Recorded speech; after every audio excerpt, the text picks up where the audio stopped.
Virginia Tech. The Hokies may be the hottest team in college football. Frank Beamer's club has won 19 of its last 20 games. Virginia Tech's offense is unstoppable. Jim Druckenmiller dazzles opponents through the air, while on the ground, Ken Oxendine and Marcus Parker bull their way to the end zone. Tech's defense is spearheaded by All-American Cornell Brown. If he gets near the quarterback's going down. The Virginia Cavaliers. George Welsh and his Wahoos are the model of consistency. Virginia's enjoying its 10th straight winning season. The Wahoos are powered by Heisman Trophy candidate Tiki Barber. Barber needs 124 yards to become UVA's all-time leading rusher. Virginia's strength is its defense. Running the football through Jamie Sharper, James Ferrier, and Anthony Poindexter is next to impossible. It's Virginia and Virginia Tech. Grudge Match 96. Hello, everybody, and welcome to Grudge Match 96. I'm Greg Roberts. In Frank Beamer's Hokies and George Welsh's Cavaliers, the state of Virginia has two of the top programs in the nation. Virginia Tech enters this ball game ranked 17th by the Associated Press. Virginia checks in at number 20. As always, there's plenty riding on this ball game. Virginia Tech needs a win to keep its Alliance Bowl hopes alive. The Virginia Cavaliers are looking to avenge last year's disappointing loss in Charlottesville. The Hokies and Wahoos, it's always the biggest game in the state, and it's quickly becoming one of the top rivalries in the nation. Coming up, an in-depth look at both the Virginia Cavaliers and the Virginia Tech Hokies. Also, NFL scouts are drooling over this matchup, and for the first time in the history of this series, the Commonwealth Cup is on the line. Grudge Match 96 is brought to you by Advance Auto, DirecTV, and by Long John Silver. Welcome back to Grudge Match 96. Virginia Tech enters this game as one of the hottest teams around. The Hokies are a sparkling 9-1 overall, and they may be playing their best football. In the last three outings, Virginia Tech beat a tough East Carolina club. They won a huge game over the Hurricanes in Miami and ran right over West Virginia and its top-ranked defense. Frank Beamer says it's not how you start, it's how you finish. And it appears the Hokies are finishing strong. Without question, Virginia Tech is one of the hottest teams in college football. Frank Beamer and his Hokies have won 19 of their last 20 games. This year's senior class has a lot to do with that. Many of them were unknown when they arrived in Blacksburg, but in the past 4 years, they've made plenty of noise.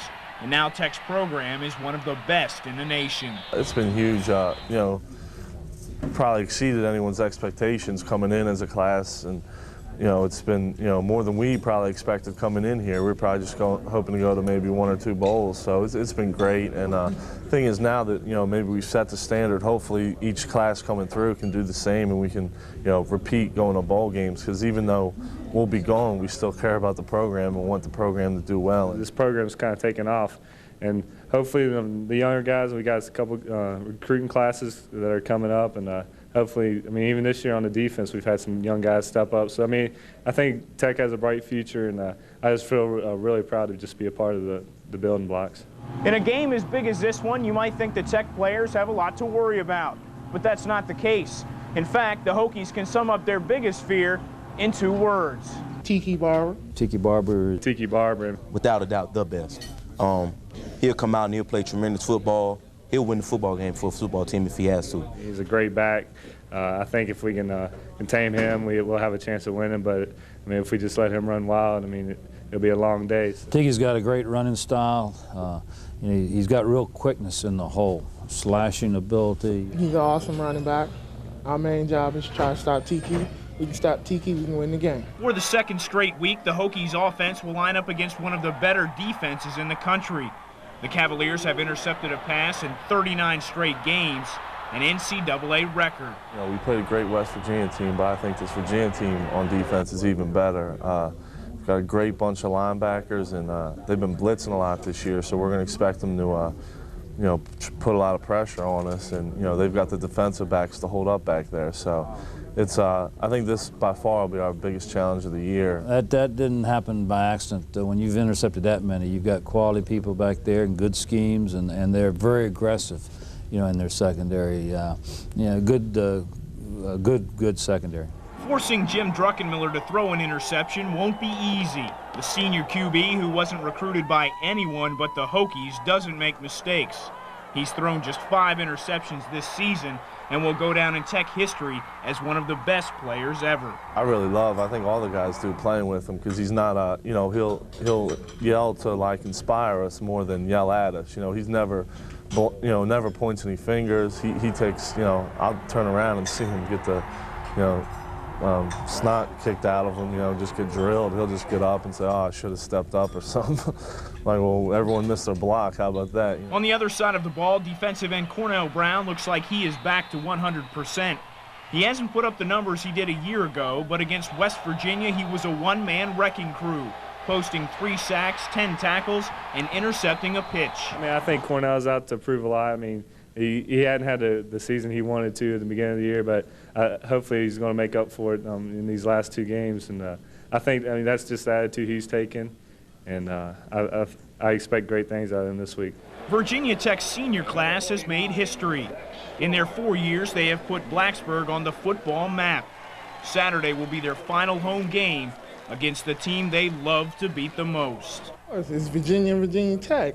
Biggest rival in the state of Virginia. I am from Virginia. I know how big this rivalry is, so I know we got to come out top on this one. I'm really excited about this game, and it's my last game. I really haven't gotten too sentimental yet, but after the game, I'm sure I will.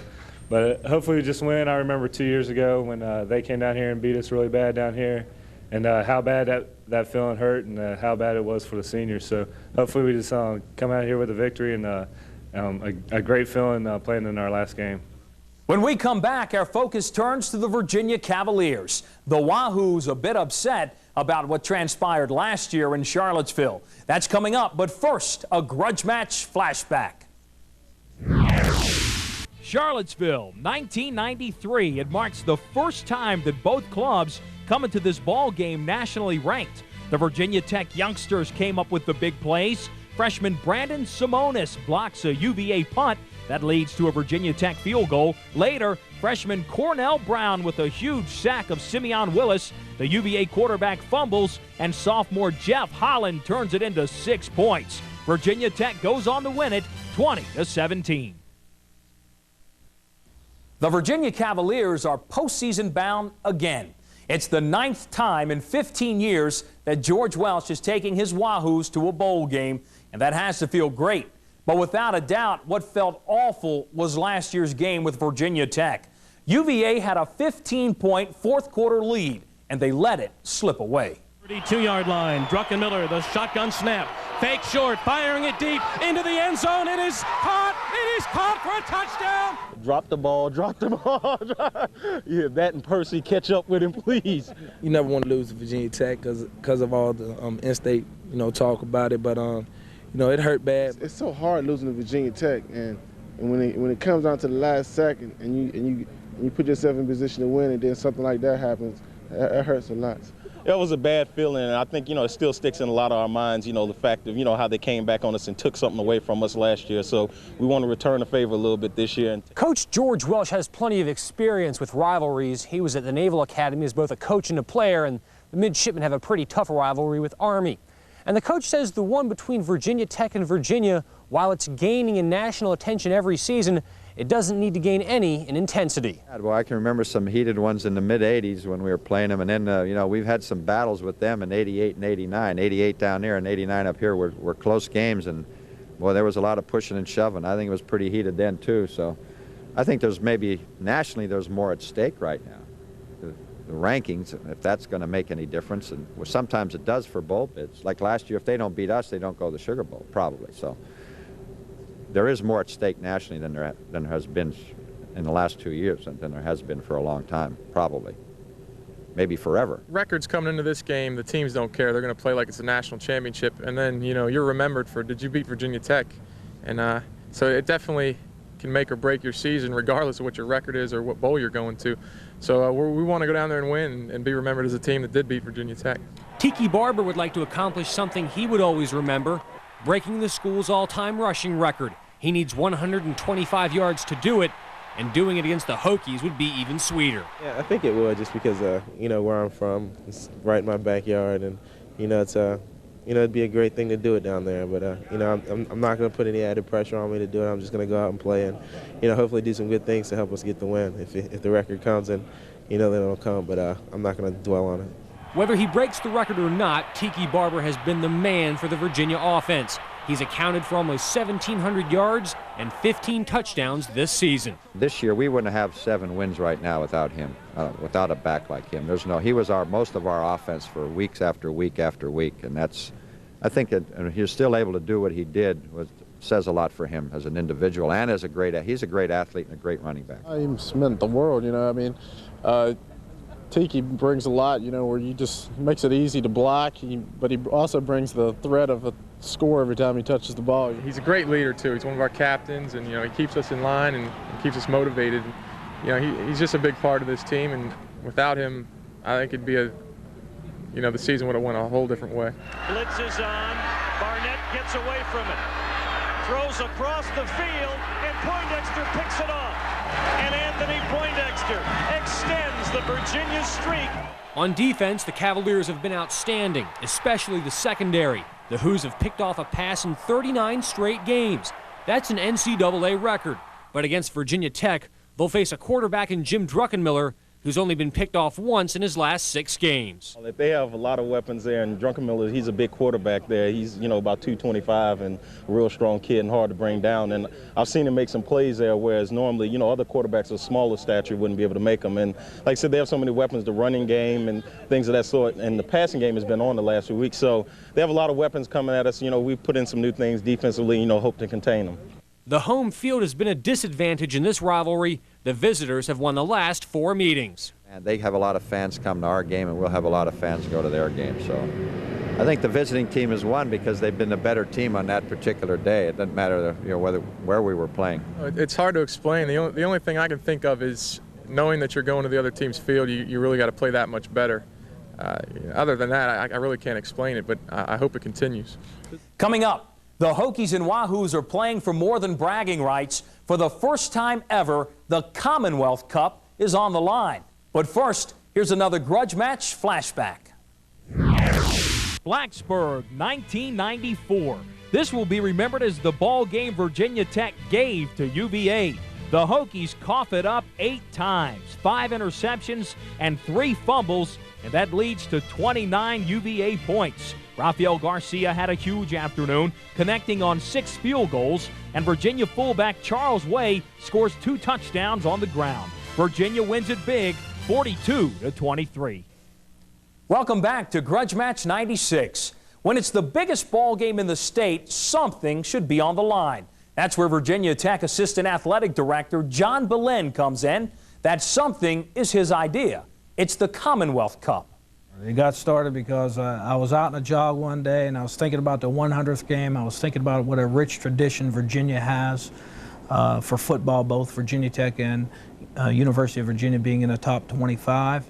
I thought that, adding this cup to it, the Commonwealth Cup, would just add a little bit more to that rivalry. They are bitter rivals, but there is respect between these two schools, and they work together on making this idea a reality. When Virginia Athletic Director Terry Holland said he loved it, plans were put into motion. Johnston's designed and built the trophy, and the Commonwealth Cup was born. It's a very expensive trophy as well. It's something that will last a long time as this rivalry continues down the road. I think it's also important to note that the athletic fund at Virginia Tech, as well as the athletic fund to University of Virginia, shared in the cost of it. They split the cost of the trophy, and that's important because it brings in the alumni of Virginia Tech and the alumni of the University of Virginia, so they have a piece of this as well. I think it's good for our state, and I think it's good for football in our state. Both programs, as I said, are good programs. They're run by good coaches, and I think it helps our whole state, and it gives fans something to talk about. And it's a good thing this trophy is for football because it takes a big man to carry it. The Commonwealth Cup stands 4 feet tall and weighs 125 pounds. I try to get the biggest and the heaviest trophy around. I wanted it to be impressive. I think these are two fine institutions that have a good reputation, and I want this trophy. I want it to last a long time. I want it to be something that 100 years from now you know, when you're entering the 201st game in this rivalry, that'll still be around. I know it's a big trophy, and I think it's neat. I also think you'll see in years to come that we'll probably try to do something similar with University of West Virginia.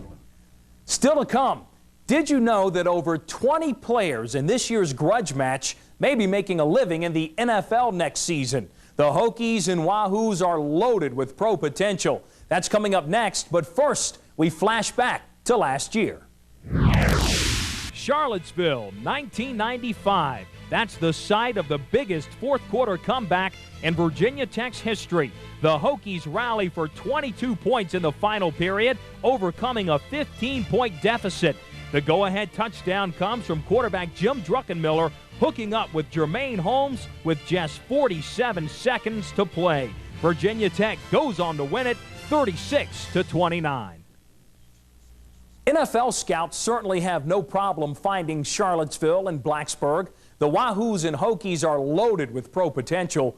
When we watch this year's game between Virginia and Virginia Tech, we may be watching the NFL stars of tomorrow. Tiki Barber leads the list of draft prospects for the Virginia Cavaliers. The Heisman Trophy candidate is one of the top running backs in the nation. He owns just about every rushing record in UVA history.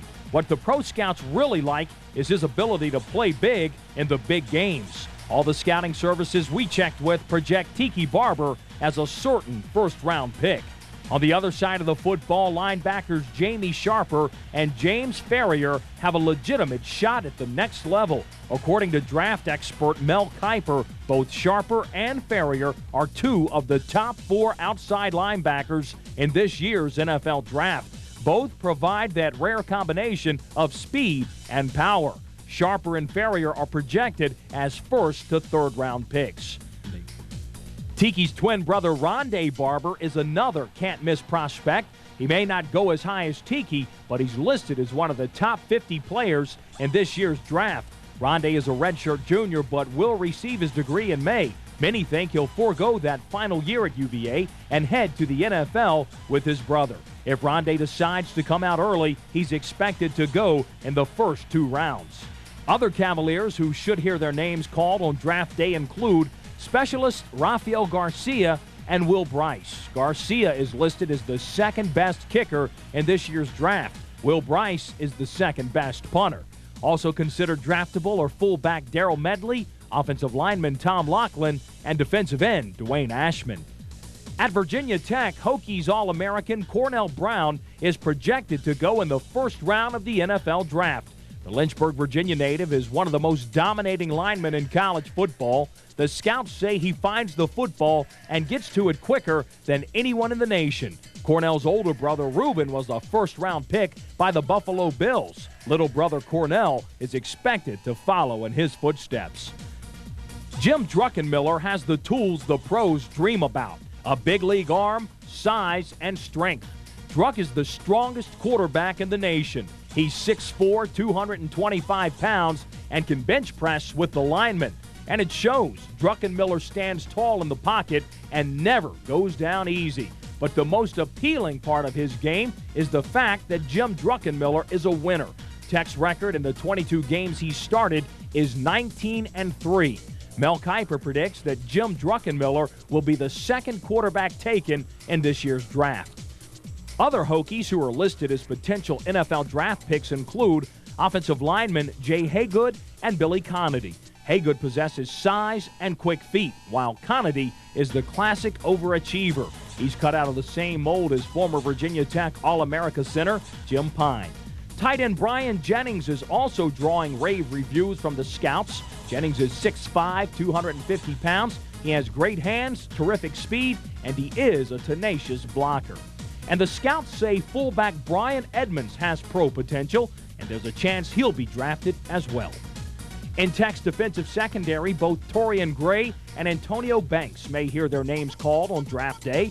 Gray, who plays safety, and Banks, who lines up at cornerback, both have the reputation for lowering big hits and coming up with big plays.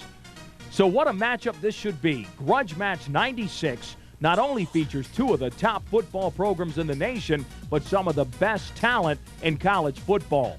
Over 20 players in this year's game are listed as potential 1997 NFL draft picks.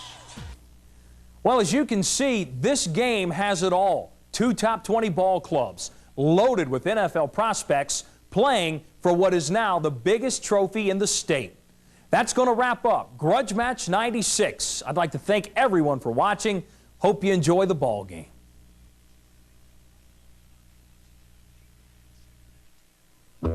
The clever idea people from Plymouth are at it again. Two-wheel drive vehicles like this full-size Dodge Ram truck, completely loaded for just $17,495. Have the freedom to go almost anywhere this winter in a Dodge truck from Sheeler's. Ransom is the edge of your seat thriller of the year. It's the best film of 1996. Mel Gibson. Give me back my son! Ransom, a Ron Howard film. Rated R. Now playing at a theater near you. This is your hometown station, WDBJ-7. WDBJ-7 Sports presents the Virginia Cavaliers versus the Virginia Tech Hokies. Another century of excitement. Brought to you by Long John Silver's. Try the new Long John wraps at participating shops. And by ACS Home Entertainment Gallery, your Mitsubishi big screen TV and satellite dealer. And by Advance Auto Parts. The best part is our people. And by Sheeler's. For a choice, not a change, come to Sheeler's and Homer Cox Ford, I-81 at exit 118, Christiansburg. And good afternoon, everybody, and welcome to what is sure to be a wild and wide-open Lane Stadium this afternoon as Virginia Tech and the University of Virginia get set to renew their rivalry for the 78th time. Over 50,000 fans are expected here today. It is a complete sellout. And, folks, that's quite a switch to back in the late 60s and early 70s when they didn't even play for a couple of years. They resumed the rivalry and only sold 23,000 tickets, and they were worried because they were too expensive. $7 a piece. Well, today these people have paid $22 a head to get in here and see what is certain to be an outstanding game. If you're at home and watching today, do not have a seat here, do not worry. We're going to make you feel like you're sitting right at the 50-yard line. The new 7 sports team's got a number of interesting stories to get you set right before the game kicks off. And Steve Mason will be helping me out throughout the afternoon, and he also will have a number of interesting things. Steve? Mike, we're going to provide some facts and flavor for everybody today. I'm over here in the UVA section. As you can see, the Cavaliers warming up right behind me. Now, facts will update everybody on the bowl situations of both UVA and Virginia Tech. Now, the flavor, boy, folks have a lot in store for them today. An in-depth interview with Brandon Simonis of Tech and Tiki Barber of UVA. They're going to talk about each other, things people have never heard before. Also, Rondé Barber, is he going to go pro? Is he going to stay for his final year? We'll update everybody on that, and also talk to 2 former Virginia Cavaliers now in the NFL who have some incredible things to say about this rivalry. Mike? Okay, Steve, we look forward to all that. Folks, I have a very big friend beside me right now. Well, actually, it's going to be a friend of one of these 2 universities. This is the brand new Commonwealth Cup trophy. It has been designed by Jostens, the ring company, and it will be given to the school that wins today's game. It will then spend 1 year at that university on proud display. So you know that a lot of pride is online today, including bragging rights, and now we have the Commonwealth Cup. As I told you, 50,000 fans will be here if they can ever get through the traffic on the 460 bypass to get into Lane Stadium. But a lot more people other than those fans are here today. 60 folks from CBS Sports have set up shop outside Lane Stadium to beam this game to most of the country. But these guys are only a small portion of the media contingent that is here to photograph and write about these 2 teams. Well, last year when we played in the Sugar Bowl, there were 303 people on the scene there covering that game. A lot of national media were there. Today we have 247, so we're approaching the same kind of crowd you have for a major bowl game, which I think is pretty big. The day after Thanksgiving, caterers have shelved their turkey and dressing in favor of fried chicken and ice sculptures. And the tailgaters have also stepped up their lunch menu, shunning the leftovers for things such as blackened beef. Frank Beamer will never see what he's done here, but this is what Frank's done. It's creating this stuff right here. Blackened beef in the parking lot. Part of the UVA entourage arrived in Blacksburg last night to neatly lay out all the uniforms and gear for each and every player. The Cavaliers themselves arrived here shortly after 1 o'clock to make their final preparations for the 78th meeting. And what a 78th meeting it should be. We will be back live at Lane Stadium right after this quick break to continue our Another Century of Excitement special for you. But first, let's take a look back to the last time the Hokies were able to win a game right here on their home field against UVA. In 1990, the Hokies had no chance of going to a postseason bowl no matter what they did against UVA in the final game of the season. This particular Cavaliers team had been ranked #1 in the nation for 3 consecutive weeks in the month of October. But Sean Moore set the game out with an injured thumb, and Will Fuhrer stole the show with touchdown passes to Nick Cullen and this bomb to tight end Greg Daniels. The Hokies found themselves in front 24-6 at halftime. The 38-13 win was Frank Beamer's first ever over Virginia, and one that left Sugar Bowl officials who had already invited UVA to New Orleans in shock. Many thought the wardrobe was a big factor in the game. Besides wearing all maroon, Tech spray painted its white cleats black right before the kickoff so they would look meaner. Welcome back, everybody, to Lane Stadium. Starting to get a little bit rowdier here, as you can probably hear, as we're getting closer to kickoff.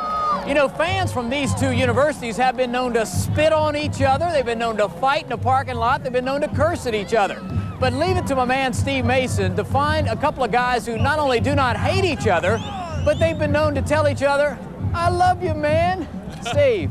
Mike, that is absolutely true. You know, there are 22 players on the Virginia Tech and Virginia rosters that grew up essentially on Friday Football Extra and WDBJ. But of course, 2 special ones stand out: Virginia Tech's Brandon Simonis and UVA's Tiki Barber. Now on the field, they have opposite lives. Brandon, of course, a linebacker, Tiki a tailback, but off it, their lives are very similar. They grew up. They played Little League football together. Each now has over a 3.3 grade point average. We caught up with both of them earlier this week. Among the topics, the future, being role models, and of course each other.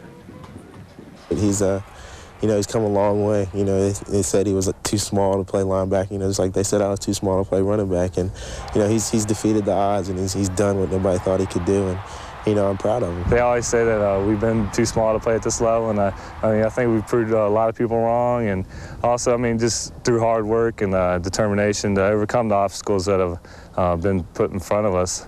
But I mean, I'm just real proud of where we're at, and I couldn't imagine anything better for the both of us. You're on the 50-yard line before the game Friday.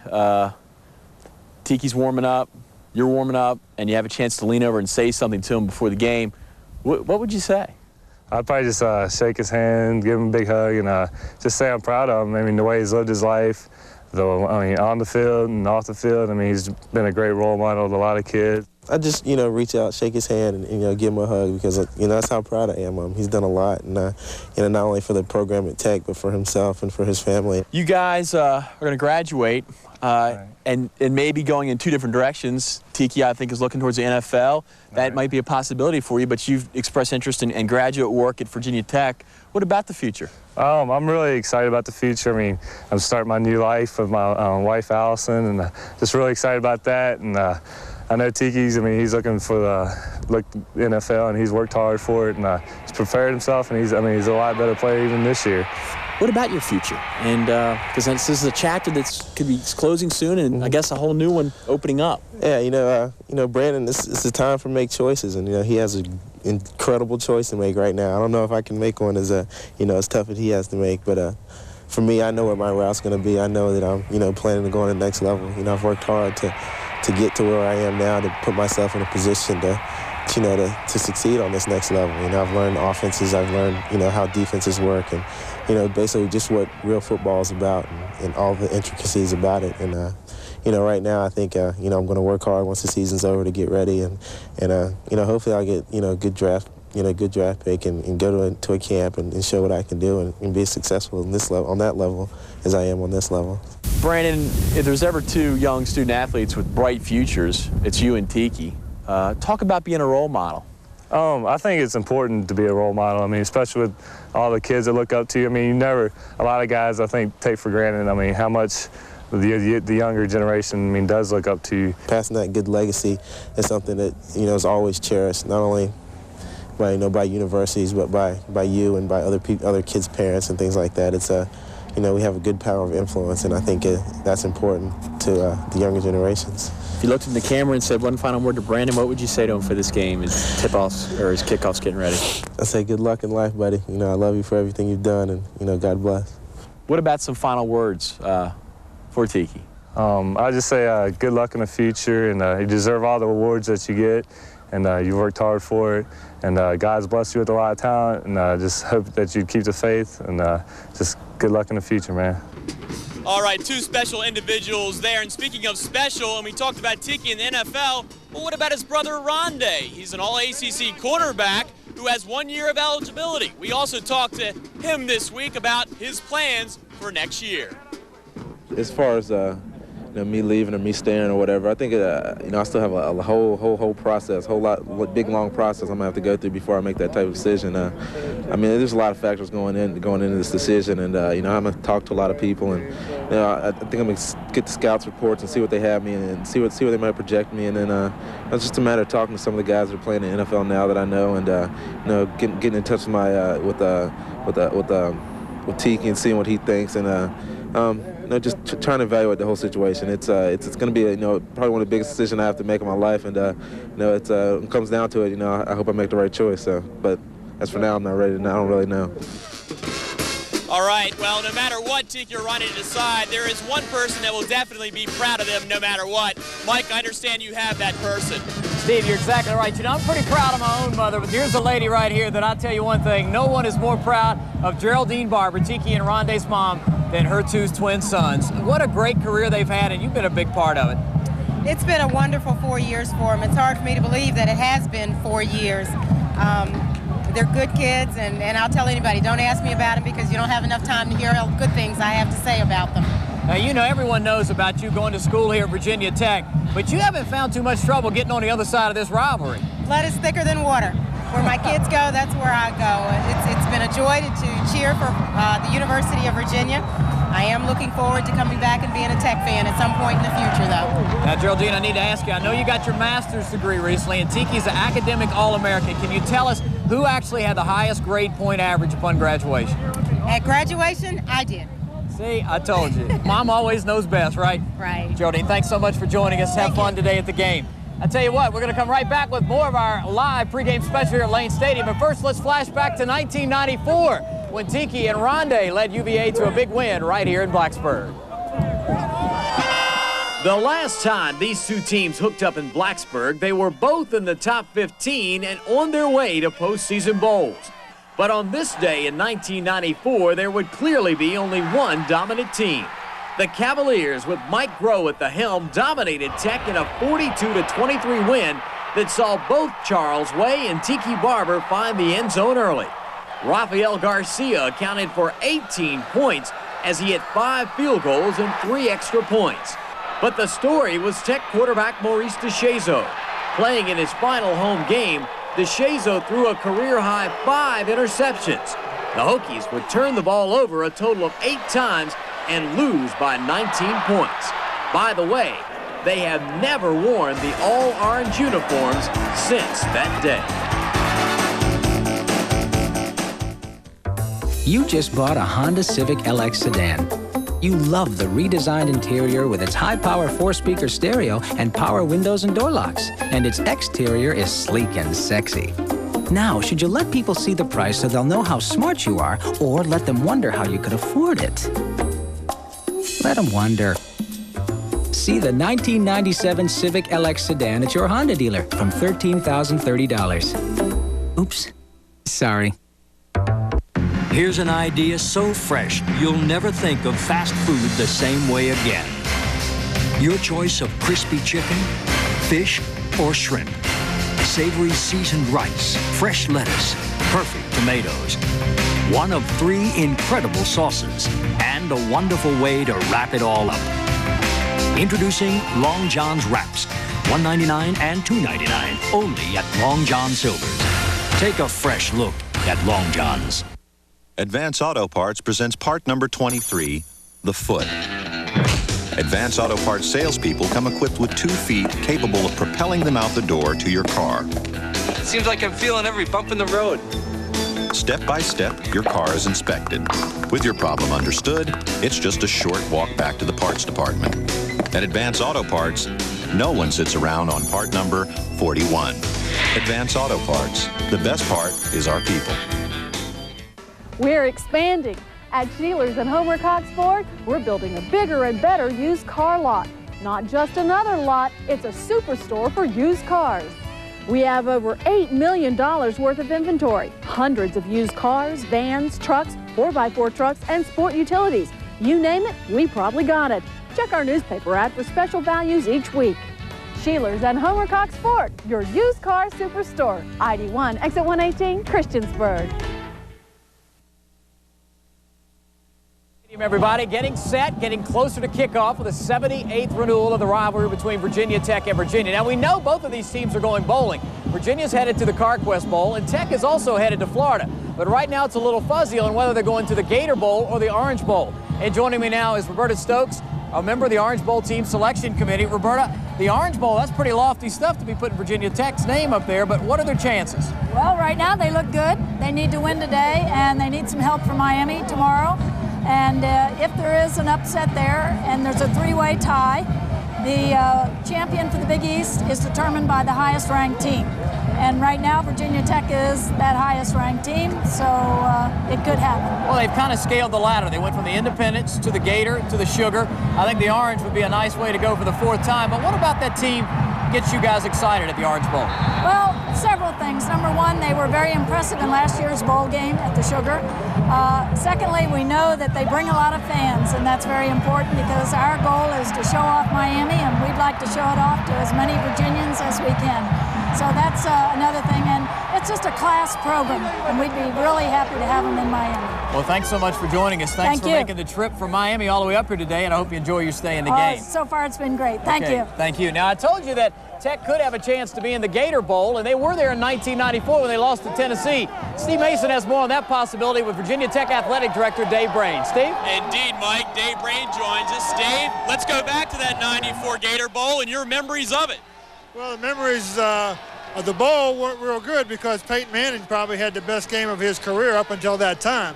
But that was our second bowl in a row, and it was something that we were very pleased and happy to be part of. The game was played in Gainesville, and that was kind of a unique situation.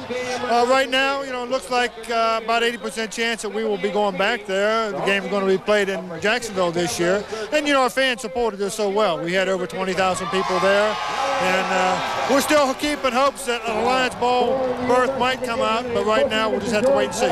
Obviously, the outcome of this game has a lot to do with that. Well, it does, and if we would be fortunate enough to win today and Miami would upset Syracuse tomorrow, then we would go to the Orange Bowl. And on the other hand, we could win today, Miami could lose, in other words, Syracuse could win, and then a couple upsets could happen and we still might make it. But our destiny is in our own hands as far as one thing, and we've got to take care of business here today.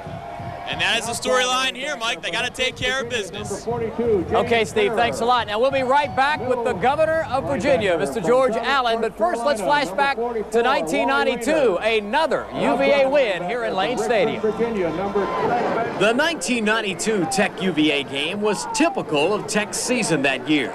The Hokies outgained Virginia by 229 yards, but lost a shootout 41-38 to cap a dismal 2-win season.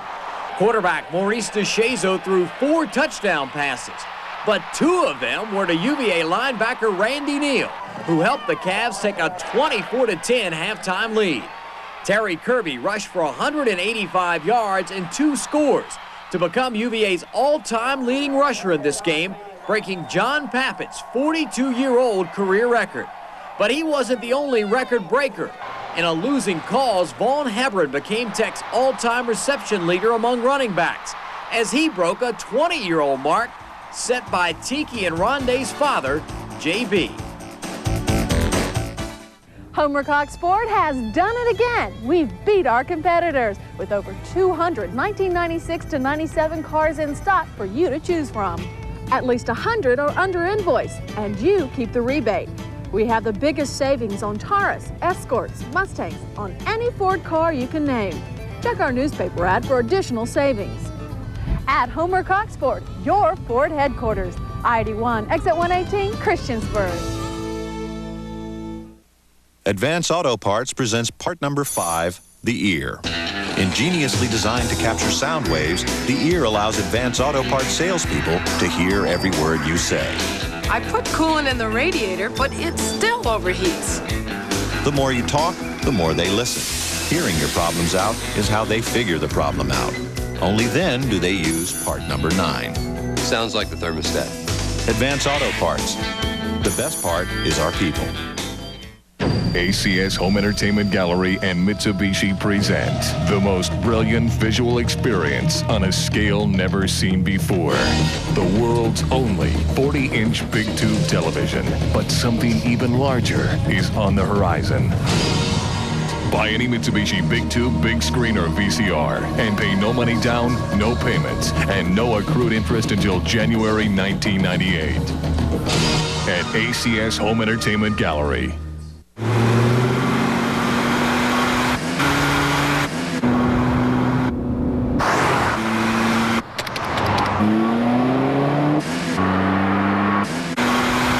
One of the most significant innovations in recent automotive engineering wasn't made by an engineer. Right now, you can lease a Honda Accord LX for $239 a month for 24 months and a $500 down payment. The 97 Accord. Another century of excitement was brought to you by Sheelers, for a choice, not a chain. Come to Sheelers and Homer Cox Ford, I-81 at exit 118 Christiansburg. And by Advance Auto Parts. The best part is our people. And by ACS Home Entertainment Gallery, your Mitsubishi big screen TV and satellite dealer. And by Long John Silver's. Try the new Long John wraps at participating shops.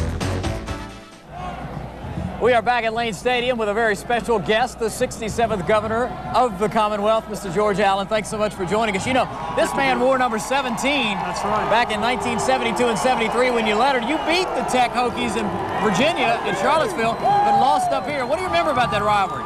Well, I remembered in those days, Virginia didn't have any chance of making any of the bowl games, but it was a very big game. It was one that, you know, meant the bragging rights for Virginia. It meant a great deal for recruiting, and there's a great deal of spirit to it. And they beat us here, we beat them in Charlottesville, and obviously this rivalry's gotten even better. They have outstanding coaches at both Tech and UVA, great athletic directors, great assistants, and the players are better as well. And so this is just something I think all Virginians can be thankful for. Not only all our wonderful blessings, but here on this weekend we have these two outstanding teams playing, both going to bowl games. You know, I want to finally ask you, you have been very good at being impartial in this rivalry, even though you are a UVA graduate. And as a matter of fact, you kind of became the unofficial Tech good luck charm in 1993 at the Independence Bowl. Well, I did go to the Independence Bowl, and I'm for Virginia Tech every single game they play except against Virginia. However, I do have an Orange Bowl pin here, so I always take a stand, and I am for my alma mater. You got to stay loyal. But in the event that Virginia Tech wins, that's also a plus because they'll be going to an even better bowl game. Okay, Governor Allen, thanks so much for taking a few minutes with us. Enjoy the game today. My pleasure. Steve Mason, I know you checked in with a couple of former Cavaliers earlier this week, and they found what it was like to play in here kind of tough, too. Yeah, Mike, and it was an enlightening interview, to say the least. The Governor's retired. These two guys are in their NFL prime. Don Mikowski, quarterback for the Detroit Lions, and Ray Roberts, a former UVA lineman. Now he was playing with the Lions as well. We talked to him this week about coming here to Lane Stadium, and what about the rivalry? It's a great rivalry. You know, when I was there, I think we probably split 2-2 my 4 years there. Indeed, players and fans help make great rivalries. The Magic Man has gone from the playing fields at Virginia, where he battled Tech for a tenure, to the NFL. Green Bay selected him in the 10th round back in 1987. He now plays with Detroit and several other former Cavaliers like Herman Moore, Ray Roberts, and Greg Jeffries, to name a few. When asked this week from the Detroit Lions locker room what the most memorable moments were from the Tech battles, he and Roberts, a former UVA offensive lineman, didn't hesitate. One time when our buses pulled up to Virginia Tech Stadium, which is called Lane Stadium, for some reason they dropped us off in the middle of the parking lot, and I mean in the middle of all the fans, Virginia Tech fans, and we had to walk to the locker rooms. And let me tell you something, man, them Virginia Tech fans, man, they were throwing stuff at us, man. They were barbecuing, man, barbecue sauce all over us, and just whatnot, man. It was rough. It was rough. It was a big-time rivalry. I think the first time I played in it, I didn't quite understand it, but then from then on, it was pretty big time. I mean, fans are throwing batteries at you and cups of dip and this, that, and the other. And the defense was always a great defense there, playing hard. It was a battle all the way to the end.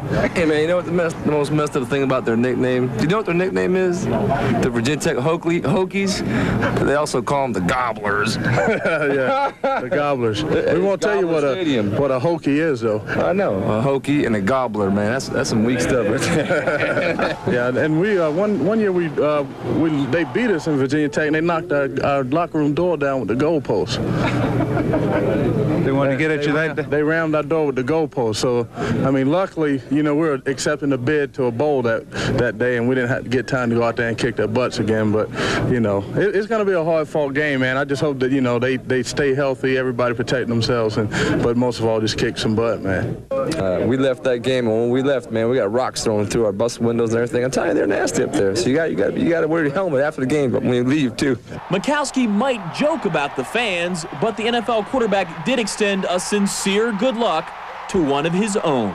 I'd like to say... And that's going to do it for our special presentation. Another century of excitement. CBS coverage of the 78th rivalry between Virginia and UVA is coming up next right here on your hometown station.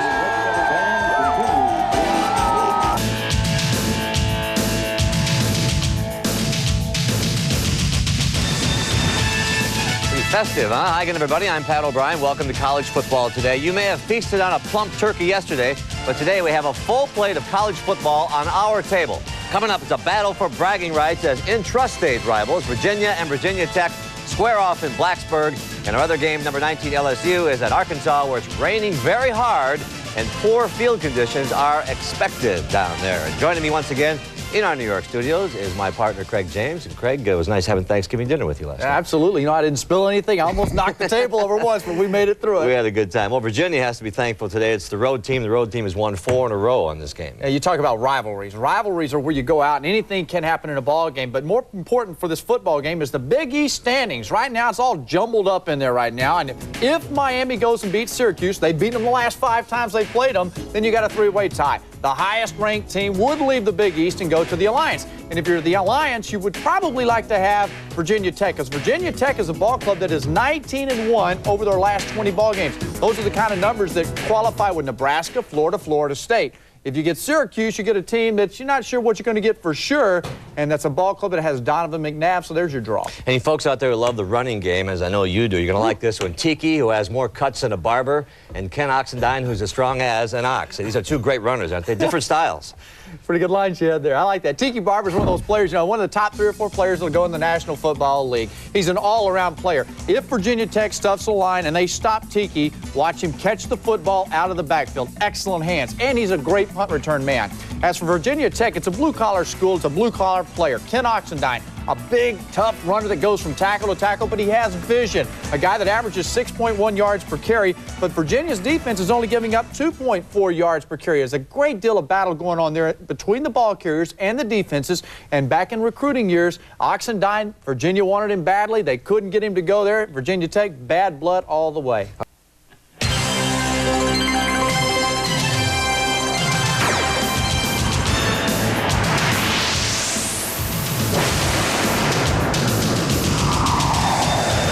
Virginia, main battleground of the Civil War, where today conflict still echoes. For 101 years, Virginia and Virginia Tech have crafted a football history all their own. And when these rivals battle, anything goes. Frank Beamer's Tech team wants to be included in the Bowl Alliance. Behind the powerful arm of Jim Druckenmiller and the running of Ken Oxendine, the Hokies have won 19 of their last 20. But today, age-old rival Virginia stands in the way. It's ACC Player of the Year Tiki Barber in his final regular season game as the Cavaliers and Hokies hook up once again. Virginia at Virginia Tech today on CBS.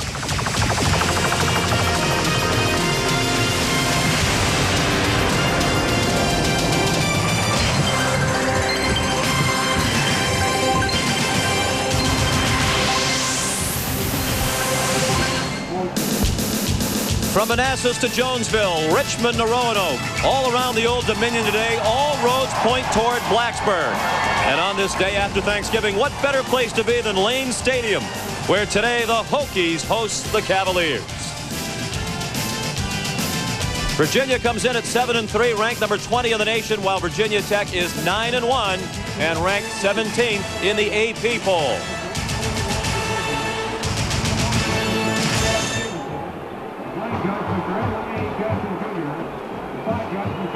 The Virginia Cavaliers ready to take the field, coming off an emotional win 13 days ago against North Carolina.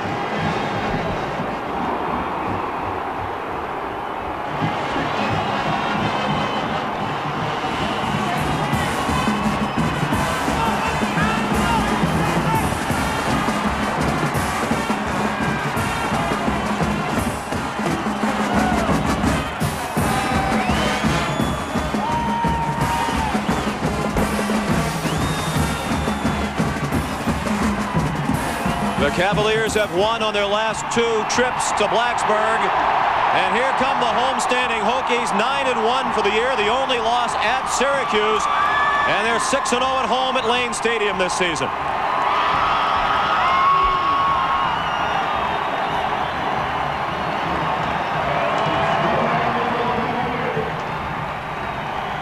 Today, the final home game for the Virginia Tech seniors.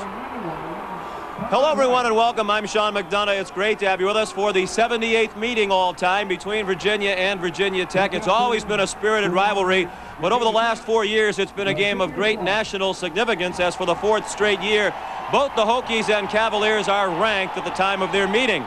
I'm joined by Mike Mayock, and Mike, there's a lot of talk here in Blacksburg about the rankings. We showed the number 17 ranking by the media. The coaches have the Hokies up at number 9, showing them much more respect.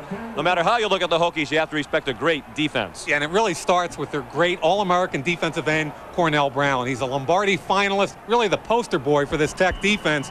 But he had arthroscopic surgery on October 7th, only returned 2 weeks ago against Miami. Quite frankly, I didn't think he moved real well, but last week he was back to his old dominating self. Look at the numbers, 10 tackles, 3 sacks, even picked off a lateral. We call it an interception, but really, if they can force Virginia to throw the football, I don't think they have anybody that can block him. And the strength of the Virginia team on offense is the running game, led by Tiki Barber. Yesterday, he was named the ACC Player of the Year by the conference sports writers. Today, he has a chance to become Virginia's all-time leading rusher. He starts the day 122 yards away from overtaking Terry Kirby, who is now in the NFL. But as Tiki Barber well knows, it's very difficult to run against that Tech 8-man front. Yeah, I think with Tiki Barber, you've got a constant. He's going to give you a great effort every week. He's a great running back. But the key to the football game is their first-year starting quarterback, Timmy Sherman. Sherman's had some problems. He's been wildly inconsistent, 4 touchdown passes against 11 interceptions. But last week, he rallied them from a 17-3 deficit to a huge win over North Carolina. And Sean, bottom line, all the pressure is on Tim Sherman today for UVA. And on this Thanksgiving weekend, one of the things we are thankful for is that we have Andrea Joyce with us today. Andrea? Sean, as you count your blessings, be thankful you didn't have to cook Thanksgiving dinner for either of these teams. A local hotel fed the Hokies. Tech linebacker Brandon Simones said even though it wasn't quite like Grandma's, they did manage to go through about 80 pounds of roast beef, only 20 pounds of turkey, and about 30 pounds of mashed potatoes. Virginia, meantime, is just thankful that this game is finally here. It's been nearly 2 weeks since their big upset win over North Carolina. They are rested, but Coach George Welsh told us he does not like bye weeks so late in the season. Too much time to sit around waiting for the big game. Back to you guys. And this is indeed the big game in the Commonwealth of Virginia. It's being played on a chilly day in Blacksburg. 39 degrees. The breeze, as you can see by the flag, not much of a factor out of the southeast at 7 miles per hour. Home is where the heart is, but lately home has not been where the victories are in this rivalry. The visiting team has won the last 4, including Tech's win in Charlottesville last year when the Hokies came from 29-14 down in the 4th quarter and scored 22 unanswered points to win. And the Hokies have a slight edge all time in the rivalry, which dates back to 1895. Virginia won the toss and deferred. So Tech will receive the opening kickoff from Rafael Garcia.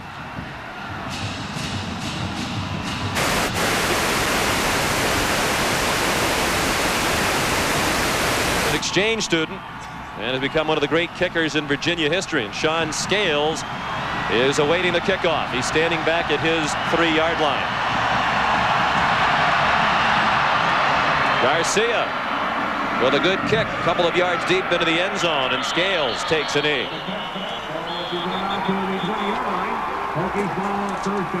Virginia Tech led on offense by Jim Druckenmiller, the senior from Northampton, Pennsylvania, near Allentown. One of the biggest and strongest quarterbacks in the country, listed at 6'4", 224. He told us yesterday, I'm 6'5", and I'm somewhere between 230 and 235. And he was serious about it. And the fans are serious about this game.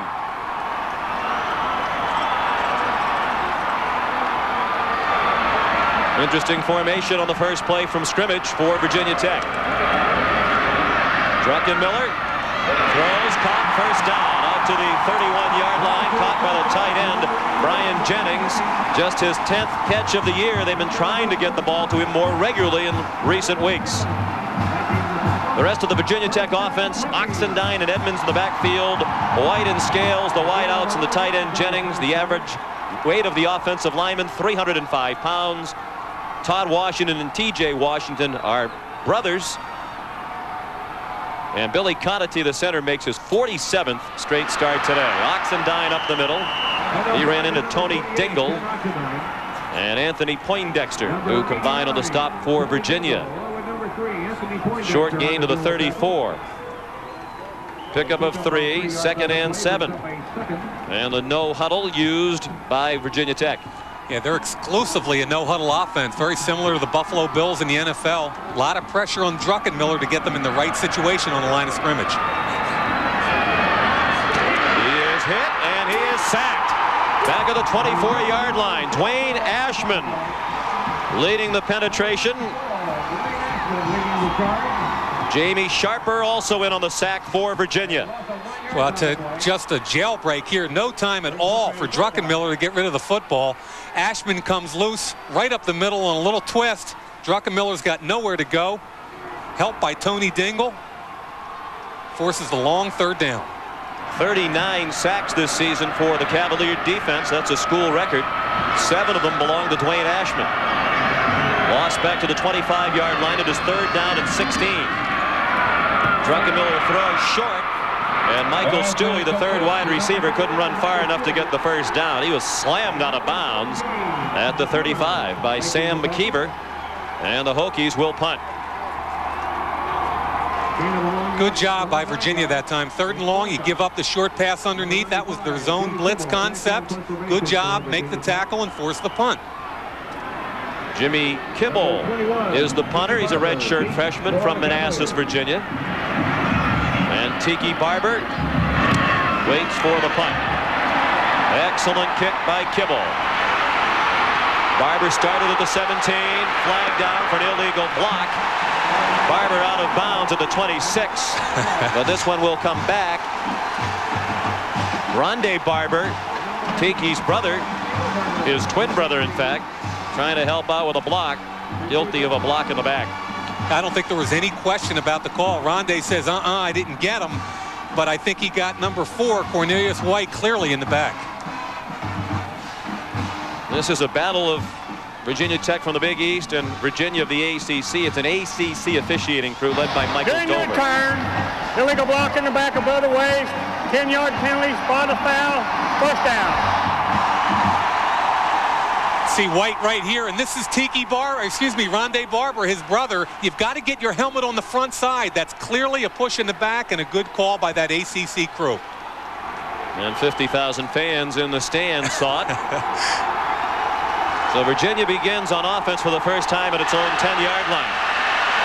Not the kind of offense generally that can drive it the length of the field. Tiki Barber may go the distance on the first play from scrimmage. Torrian Gray, the man in pursuit, and Gray catches him inside the 15-yard line. Oh, man, what a start. You know, offensive coordinator Tom O'Brien said we're not the kind of team that can generally go a long distance for a drive unless we get the big play, and Tiki Barber's been their big play guy. Little draw play on first down. Look at the hole and the cut in the hole past Steve Tate. Once he's in that hole, it's all over. 80 yards for Barber. From his own 10 to the Tech 10. His longest run of the season. He told us during the week, if I'm going to become the all-time rusher and get 122 yards, I'm going to need to break a long one because Tech makes you earn it. Well, he got a bunch on the first play. Second play doesn't yield as much. Thomas Jones carried as Barber got a breather and Waverly Jackson took him down. Tim Sherman is the quarterback, his first year as the starter, as a fifth-year senior. He's from Charlottesville. His dad, Tom Sherman, a member of the Virginia coaching staff, as the receivers coach. One of their big problems this year has been red zone offense, specifically their pass offense in the red zone. Second and goal. They cannot pick up another first down. Following a penalty, of course. Barber cuts it down to the 6-yard line. Brandon Simonis made the tackle. The rest of the Virginia offense, Darrell Medley is a blocking fullback. Jermaine Crowell was the leading receiver with Brian Owen. And Walt Derry, the tight end. Up front, Karczewski, Raley, Lachlan, Britton, and Kelly. From left to right, Mike Kelly alternates in right tackle with Julius Williams. Raley's making his 37th straight start for Virginia today. They shift onto the eye on third down and goal. Sherman has some running ability. He'll try to score. He lost the football at the 1. And it is recovered by the Cavs. Charles Kirby, the fullback, recovered the fumble. Steve Tate and Antonio Banks put the pop on Sherman that caused the fumble. Very nearly a huge mistake by the quarterback. Could have cut either way. At first you think it's a touchdown, then the big hit by Tate, the ball pops loose, and an alert jumping on the ball there by Kirby saves them the opportunity to go for the field goal. It's a very abrupt angle here, though, Shawn. The ball's on the 2-yard line. It's on the right hash. Left-footed kicker, it's a little bit easier for him. He's third in the nation in field goals per game. 19-yard try from the difficult angle, but no problem for Garcia. One of the best in the nation and the leading scorer in the modern history of Virginia football. The ice wall rages on. Team USA digs in to defend its title against the world's best. They'll battle to the bitter end. The final fight takes place tonight on CBS. 4 minutes in, Virginia leads 3-0. The field goal set up on the 80-yard run by Tiki Barber. They've been playing since 1895, but this is the first year that they will play for the Commonwealth Cup. Two schools separated by about 160 miles. Blacksburg, 38 miles southwest of Roanoke. Commonwealth Cup 100-pound trophy as the scores of the previous 77 games in this rivalry. Score in this one is 3-0 after Garcia's 19-yard kick, and he kicks off. Shawn Scales back deep. Another good kickoff. Scales will have a chance to run this one back. He started at the 1 and did not reach the 20. Excellent coverage on special teams, and it was Thomas Jones who made the tackle. Check that. It was Dwayne Stoops who made the tackle, number 5. For Virginia on defense, a front four of John Harris at 6'8", Tony Dingle, Todd White, and Dwayne Ashman. Wally Rayner, the middle linebacker, injured, so Jamie Sharper is moved in the middle with James Farrier and Shannon Taylor. Farrier and Sharper about as good as they get. Rondé Barber, Anthony Poindexter, Stephen Phelan, Sam McKeever, the secondary. McKeever in for the injured Joe Rowe, who sprained his ankle in the last game against North Carolina. Brian Edmonds carried for a gain of 1. He's the fullback, senior from Blackstone, Virginia. Doesn't lug it very much.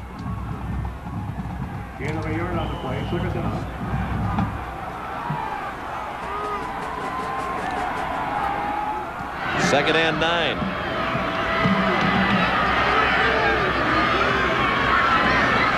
Cavaliers coming on a blitz. Druckenmiller has time, and his receiver fell down, as did the defender. Scales managed to make the catch, and it's a good thing for Rafael Barber that Scales didn't stay on his feet, because Shawn had plenty of running room along the near sideline. Shawn, you called that exactly right. The ball was right on target for Scales, but if he can catch the ball and stay up, look, Barber's on the ground. He can go about 75 right there if he catches the ball and keeps his feet. Scales is a junior.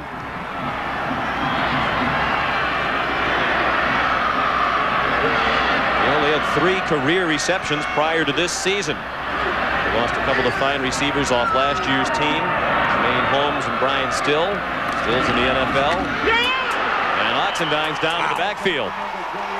Hammered behind the line of scrimmage by Dwayne Ashman. A lot of stemming and stunning right before the snap. It caused Druckenmiller to get out of the play. Number 94 up at top of the screen right there. Ashman's having a heck of a game. Look at the jumping in there. Ashman's flipped down inside the tight end like a laser. Helmet to the chest. Very little here in the first quarter for the Virginia Tech offense. And on 4th and 4, Kibble had trouble with the snap. He's going to run. And it will be close. He dives for the first down marker, and we'll see where they spot him out. The official. Look at his foot. The Virginia guys are going nuts. Look at his foot right down there, folks. It's going to be a first down on the Virginia sidelines. Boy, are they hot on the UVA sideline. Anthony Poindexter pushed him out. Kibble had time to set himself and punt once he got the ball back in his hands. Let's see the mark here. The hand comes down. I don't think he gets anywhere near the first down marker there. Let's see if the knee hits also. Watch the knee. It's down right there. Wow. He's a half a yard short of the first down. That is a critical call in favor of Virginia Tech right there. Knee down, and the ball, as we saw behind him. Yeah, no question. Way It wasn't before even the as lead. if he had extended the ball out to the marker. So Kibble gets a pat on the helmet, but A, he dropped the football on a perfect snap. B, probably made a bad decision, and the only thing that made up for it was a bad call by the ref. Huge break for Virginia Tech. Cavaliers would have come away with the ball at the 27-yard line. Instead, it's the Tech offense back on the field. Jennings, the tight end, a good move. He spins ahead for a couple of yards, a gain of 2 out to the 30. James Ferrier made the tackle on Jennings. Jennings, a good football player, 6'4", 254. And we talked yesterday with the offensive coordinator and head coach, Ricky Bussell, told us that they try to get the football to him every game, but the nature of the offense, it's not a tight end-oriented offense. He should have a lot more than the 9 receptions he had coming into today. Frank Beamer says there's not a more important person on their offense than Jennings. Tough run by Ken Oxendine, the 221-pound tailback. Pulled his way out to the 36, about 2 yards short of a first down. Anthony Poindexter made the tackle. See, but this is more like Virginia Tech's offense. They want to nickel and dime you a little bit, run the football, get the ball to the tight end, wide receivers, whoever happens to be open on the read. But, Shawn, their whole point is by the 4th quarter, our 305-pound offensive line is going to wear you down, and then we're going to get you. They believe that's what happened last year at Charlottesville when they scored 22 unanswered points in the 4th quarter. Supposed to come from behind win. Oxendine did not appear to get the first down yardage, although, as we learned moments ago, it all depends on the spot. Dingle and Sharper made the tackle. Number 89, Tony Dingle, leading defensive charge. You know, John Harris, the defensive end, did a great job there. He took a hard inside slant and just got the foot there, probably short of the first down.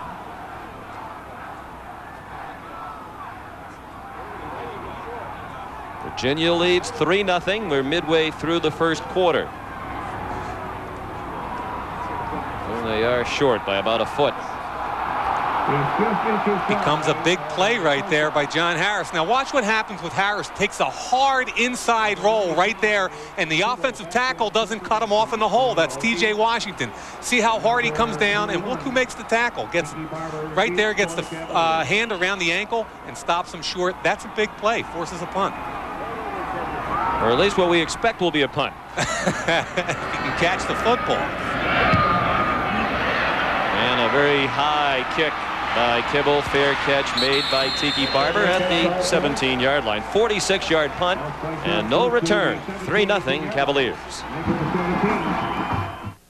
Man, nothing like a new pair of Nike turf trainers. Yeah, you know Steve Young works out in the Air Zoom Fly. Oh, can that guy hustle? All right. Hey, you're Steve Young. What's up?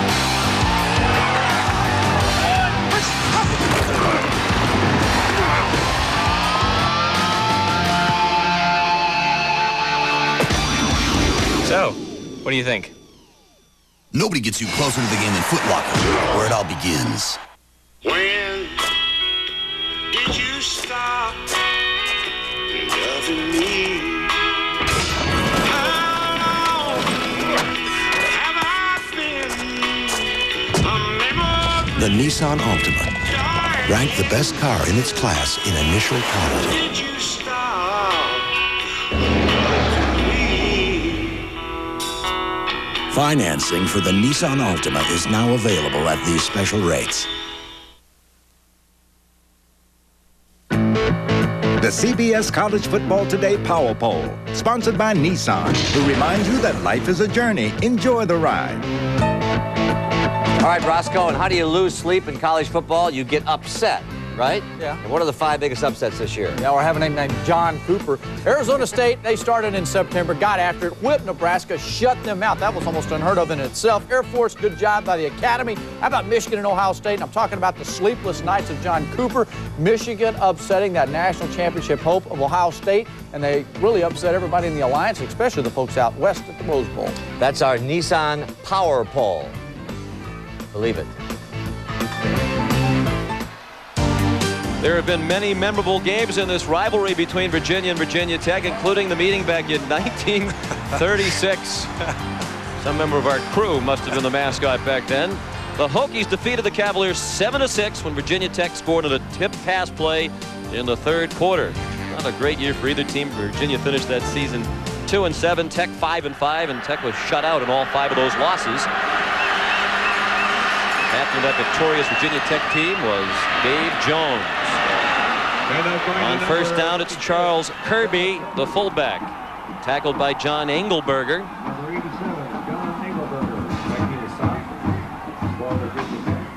Ball might have come loose, but it was recovered by Virginia. The Tech defensive front, Cornell Brown, the All-American, with Waverly Jackson, Kerwin Hairston, and John Engelberger, former walk-on. Brandon Simonis, Steve Tate, and Myron Newsom are the linebackers. Veteran secondary, Lauren Johnson, Pearson Prelo, Torrian Gray, and Antonio Banks.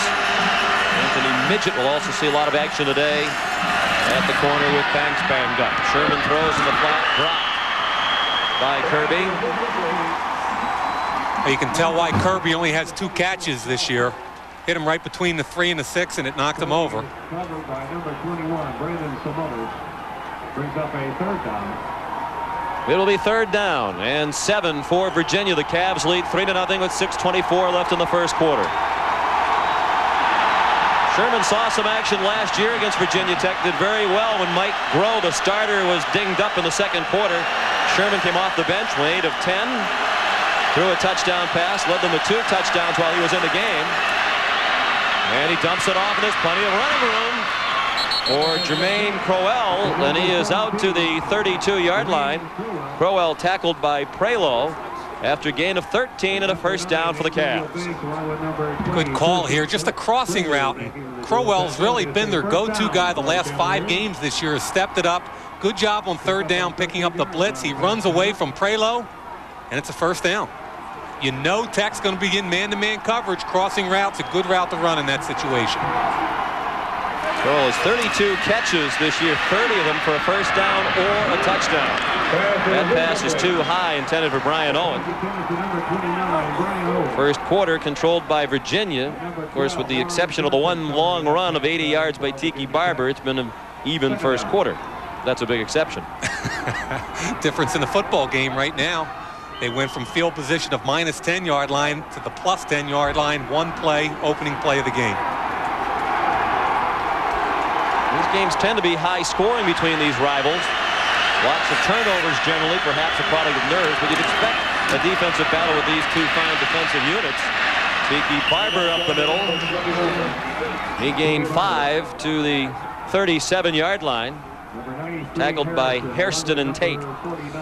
Tiki told us the other day that his favorite play is the ISO play behind his big fullback, Kirby.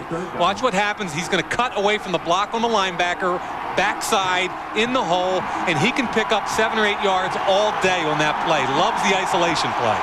Said when he was in high school, he much preferred to run outside. But that's right. When he came to Virginia, so much of their running game was up the middle. He came to prefer the runs up the middle. Sherman scrambling and sacked. Brought down by Kerwin Hairston. Back at the 31-yard line. 6th sack of the season for the former walk-on, Hairston.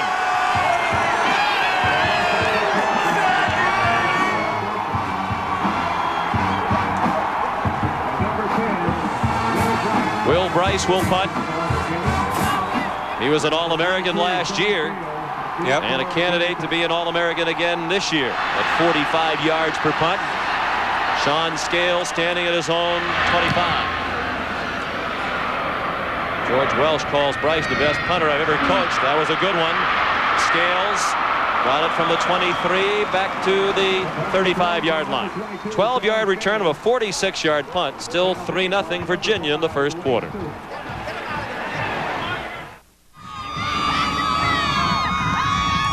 Back at Lane Stadium, Virginia leads Virginia Tech 3-0. Folks down here in Blacksburg are convinced that Jim Druckenmiller is the strongest quarterback in the country, and here is their evidence. He has broken all weightlifting records at the school for a quarterback. His hang clean of 405 pounds equals the best of any player on the team.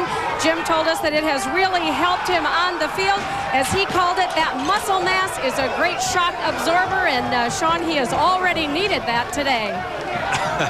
Indeed he has, and you can see how the weightlifting prowess helps him bond with his linemen. They love the fact that their quarterback is such an outstanding weightlifter. He benches 350 pounds, squats 500. In addition to his exploits in the hang clean that Andrea mentioned. Deep pass, Jennings open, the tight end into Virginia territory. Out of bounds at the 37-yard line. He came in with only 9 catches for the year. The coaches said we need to get the ball to him more. He has 3 already today. I really like this guy. Watching him on tape, wondering why they can't get the football to Jennings on the corner route. The release down the field. Now watch him break. There it is, right past the linebacker. The ball's perfectly delivered by Druckenmiller. You get a tight end like that on a linebacker, it's your advantage. Jamie Sharper had the coverage. Marcus Parker, tough run. He backs up at both fullback and tailback. He's in now for Oxendine. And Parker banged his way down near the 30-yard line, tackled by Joe Williams, a reserve defensive back. Now, I got a huge kick out of seeing that tape of Druckenmiller in the weight room. You can see, like you said, Shawn, the offensive lineman. Here are the numbers on them. This 405-pound number, the offensive lineman averaged 362 on the hang clean, and their quarterback's got 405. What are you kidding me? You got to love to play with him.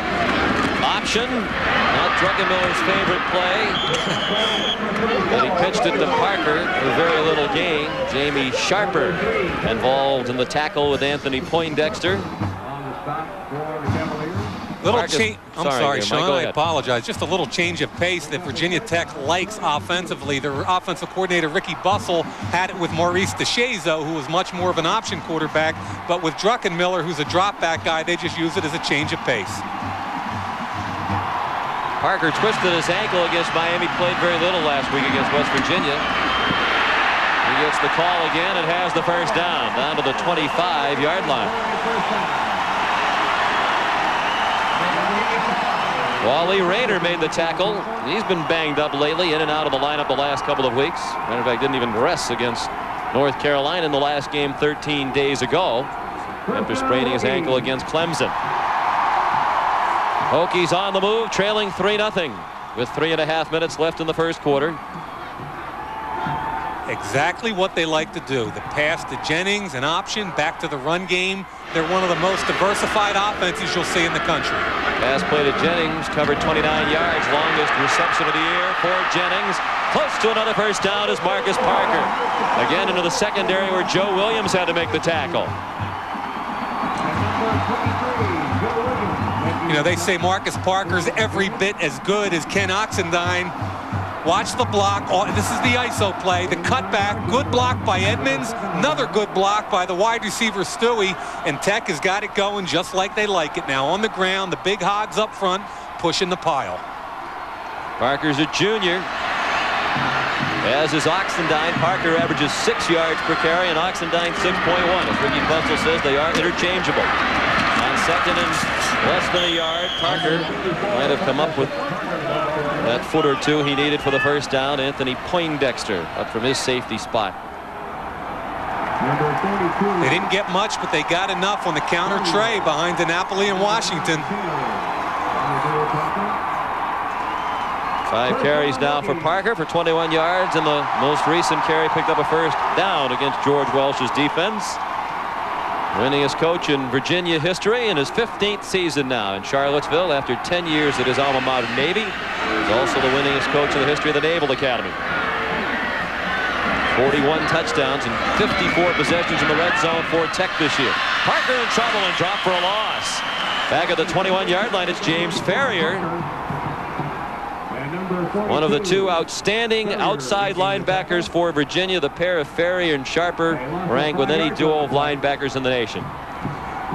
Yeah, defensive coordinator Rick Lance told us the other day that these 2 guys are the best combo he's ever had in 34 years of coaching. And they're 1 and 2 on the team in tackles. Sharper told us earlier in the week Ferrier still holds out some hope of overtaking Sharper for the team lead in tackles, but he's 6th behind starting today.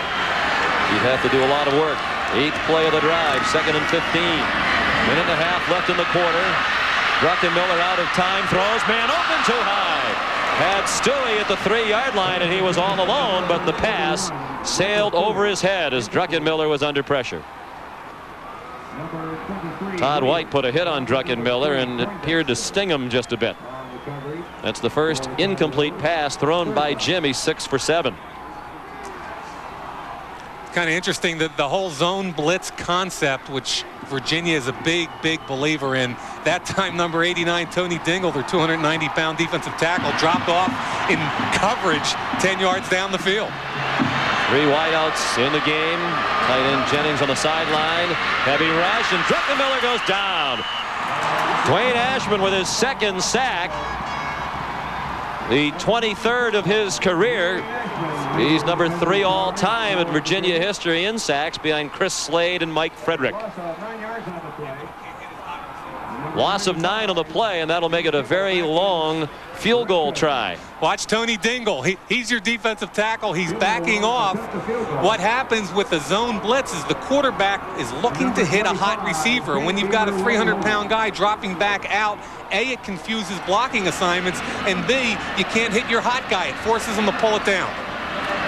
Jimmy Kimball, the punter, tries this field goal. It's long enough, and it is no good.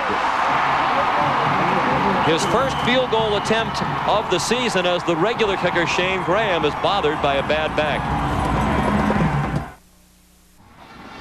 Player with his jersey off is Shane Graham, the true freshman who was ordinarily the place kicker. He had handled every field goal try this year for Tech, but during the week he had been bothered by a bad back. He came out for the warm-up and was obviously struggling. So Kimball, who's been the punter all year, but who did kick in high school, tried a 47-yarder and missed, and it's still 3-0. Prior to the snap, false start, offense, 5-yard penalty, first down. Left side of the offensive line, moving ahead of the snap. There's a guy I have a lot of respect for right there, George Welsh. When I played at Boston College, he was the Navy coach, and Shawn, he got more out of a team with less talent than any coach I've ever played with or against. Turned the Navy program completely around. Came to Virginia. They had 2 winning seasons in the 29 years prior to his arrival. They're on their way to their 4th bowl game in a row. They've never been to a bowl game before George Welsh got to Charlottesville. Tiki Barber on 1st and 15 into the line for very little. Tackled by Myron Newsom. Number 55, Newsom, along with number 58, Cornell Brown on the dual tackle. There's Bud Foster, defensive coordinator for Virginia Tech, told us that a couple of years ago they really wanted to put the 8-man front in. So where do you go? You go to the Cradle, which is the University of Washington, and Coach Jim Lambright. They went 2 springs in a row. They put in the 8-man package, both their base defense, which is an 8-man front, and the Bear 46. And it's one of the most pressurized defenses in the country.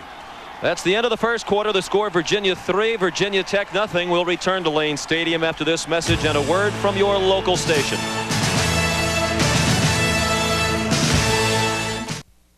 Welcome home to WDBJ 7. In the battle for the Commonwealth Cup, Virginia leads 3-0 at the end of one quarter. Tomorrow on CBS Sports, the Big East title is the prize when Miami takes on Syracuse, while some of you will see Georgia Tech at Georgia beginning at 3:30 Eastern tomorrow here on CBS. Syracuse wins, they win the conference title outright.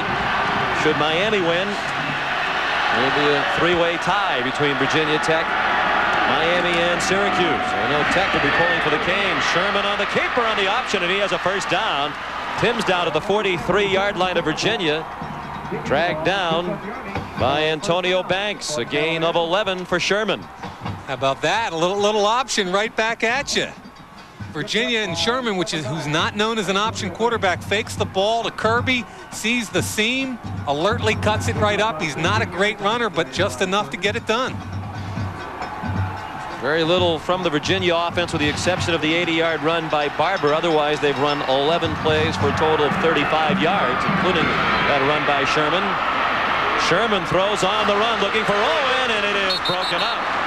Excellent coverage by Lauren Johnson on Brian Owen near the 20-yard line of Tech. Owen, a great story, a former walk-on kicker. Didn't really cut it as a kicker, but they saw he ran a 4.6 40, so they made him a receiver. Yeah, there aren't a whole lot of walk-on kickers that end up starting for you at wide receiver, but that's good coverage right there by Lauren Johnson, a sophomore. You can see right there, does a good job. If you can't get the football, try and knock it out of his hands. Good job by a sophomore who's playing better and better every week. He's from Miramar, Florida. Bud Foster, the coordinator, told us people picked on Johnson earlier in the season, but they don't anymore. Second down and 10. Sherman, the fake, and now the run, and he has plenty of running room in the secondary.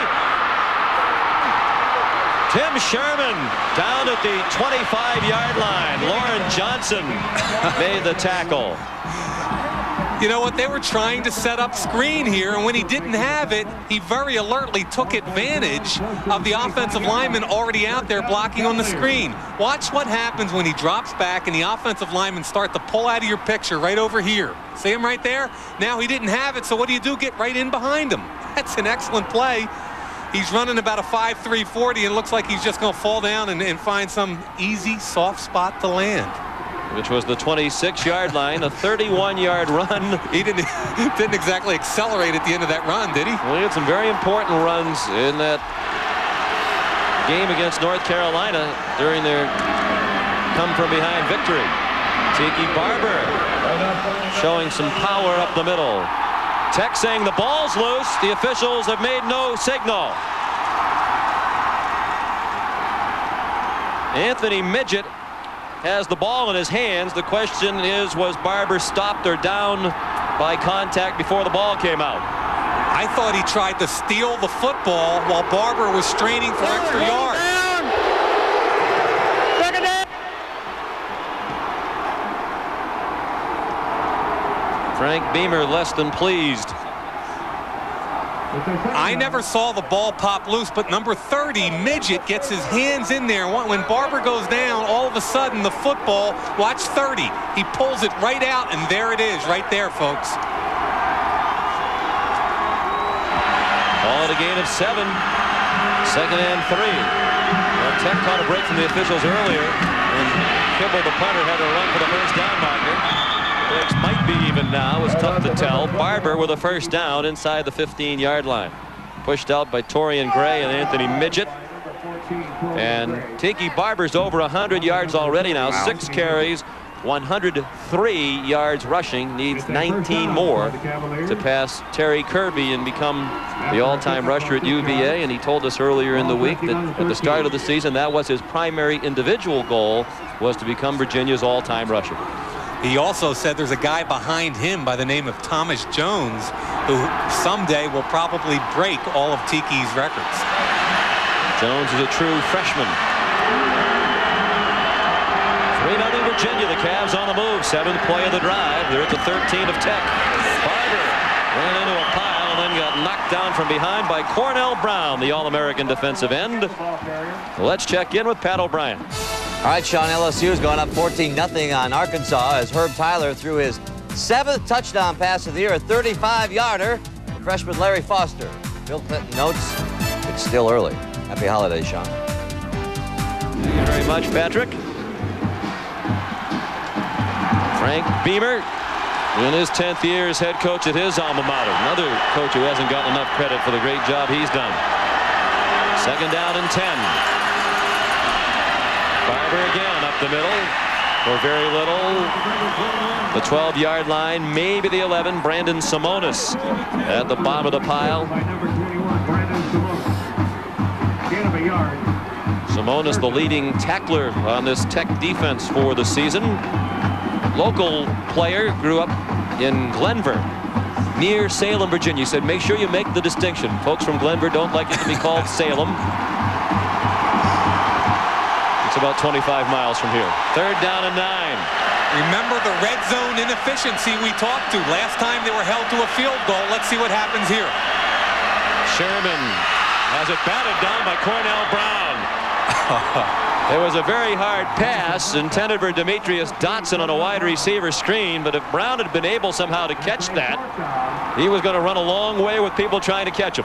Yeah, he was going to have a chance to showcase that speed of his. He's going to run with Barber, and look at the left hand come up. Oh! Cornell, you go about 70 or 80 with that one if you just catch the football. Number 16, Garcia will... Brown's the younger brother of Reuben Brown, now an offensive lineman for the Buffalo Bills. Garcia, 1 for 1 today in field goals, made one from 19, this one from 29. And it is good. 6-0 Virginia will return to Lane Stadium after this word from your local station. CBS, welcome home. 2 field goals by Rafael Garcia, and Virginia leads by a score of 6-0, trying to make it 5 straight years in this rivalry in which the visiting team has come away with the victory. I've always believed that an inability to score in the red zone always comes back to haunt you. And we've already seen it 2 times. Virginia with 2 great scoring opportunities and have only come up with field goals. 10 plays, 58 yards. The big play, the long run by the quarterback Tim Sherman of 31 yards. Again, they stalled deep in Tech territory and settled for the field goal. Garcia now will kick it away to Shawn Scales. Scales came into today's game averaging nearly 30 yards per kickoff return.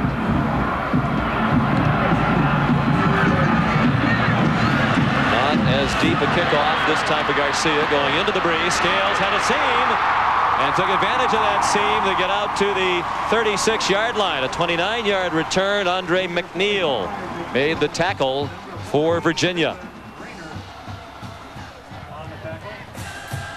Not much on offense on the first 3 tries for Virginia Tech. 2 punts and then the missed field goal. They made it all the way down to the 16-yard line of Virginia on their last possession, but then backed up after a sack and missed the long field goal try of 47 yards by Kibble. Those things don't really bother Frank Beamer a whole lot. He'll be patient. He'll wait and see what he has. He and Ricky Bussell will find something to hang their hat on later. Druckenmiller faked the inside handoff, throws it out to the near side. A big hit put on Cornelius White by Joe Williams, the junior from Chesapeake, Virginia. Great reaction on the slip screen. Williams, who's usually their nickel back. Now look at him right here, isolated on White, reads it quickly. Now you got to beat the offensive lineman, which he does. Form tackle right there. Excellent play by Joe Williams. Outstanding defense. Perhaps 5 players who are seniors on this defense will be drafted this year. They're very well coached by Rick Lance. Druckenmiller says, I can run too. And he's deep into Virginia territory at the 32-yard line.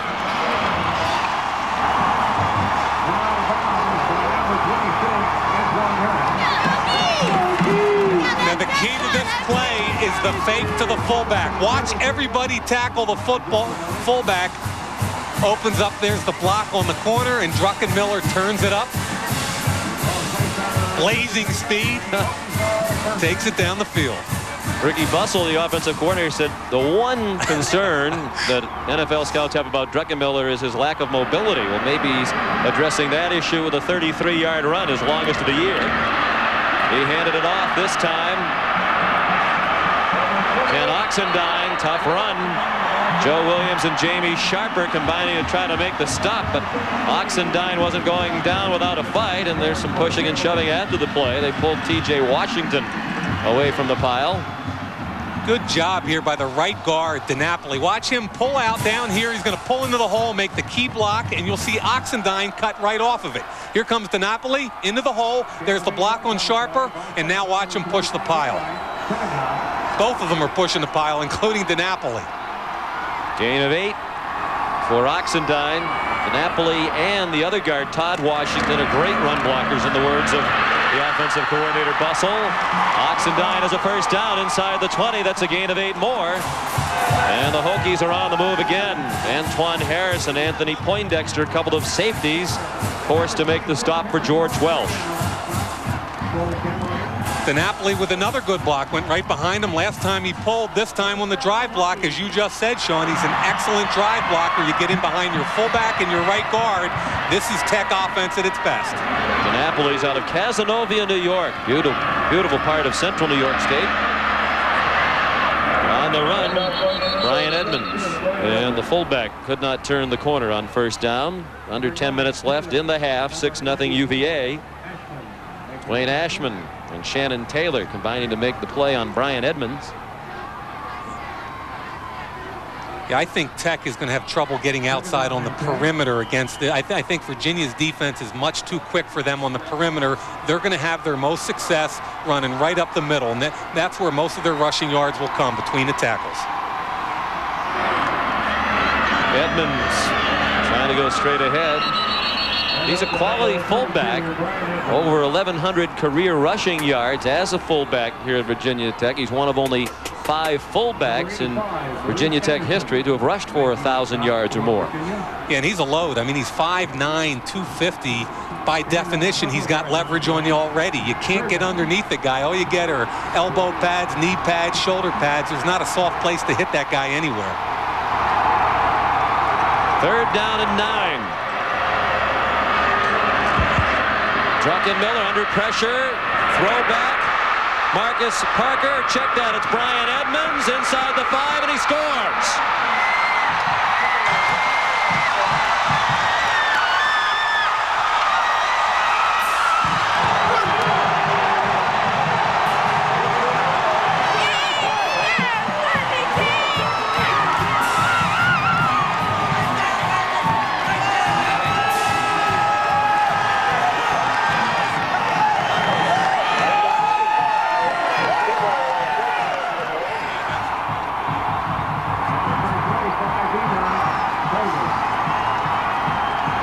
A 16-yard pass on the screen. Druckenmiller to Edmonds. Edmonds was under, or rather Druckenmiller was under some heavy pressure from the blitzing linebacker Sharper. Kibble adds the extra point, his first of the year, filling in for Graham. And Tech leads for the first time at 7-6. But what a great job by Druckenmiller. He's rolling to his right. They're trying to set up the screen back. Sharper with the pressure. Look, he throws it over the head of number 85, Maurice Anderson. If he didn't recognize that, it would have been big problems for Tech. Instead, it's a touchdown to Edmonds.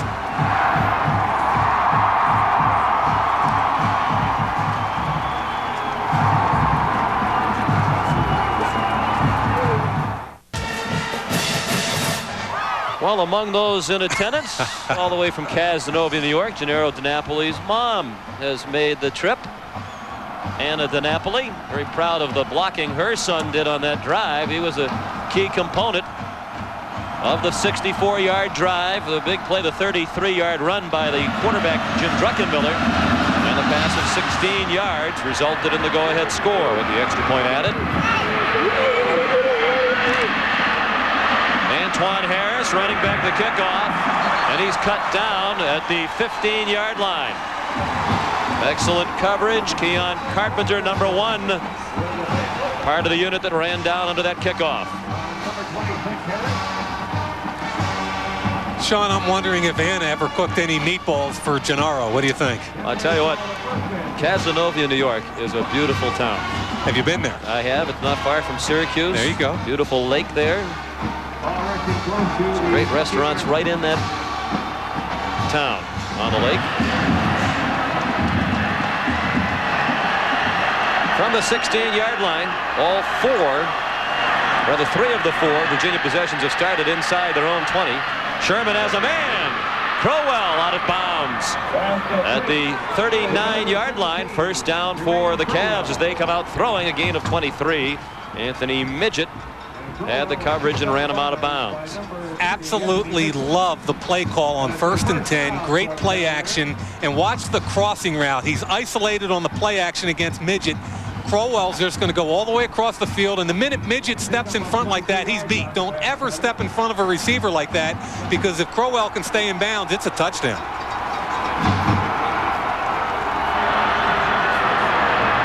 Anthony Sutherland at fullback now, trying to lead the way for Tiki Barber. He gets nothing. Perhaps even a loss. Host of Tech tacklers, including Cornell Brown and number 90, Danny Wheel, who alternates at the other defensive end spot with John Engelberger. This is it's becoming a very physical football game, just like we talked about the other day. Both teams want to run the football. Interior lines, both sides of the line of scrimmage will determine the outcome of this game. Virginia Tech leads 7-6. They've won 19 of their last 20 games, including the Sugar Bowl victory over Texas.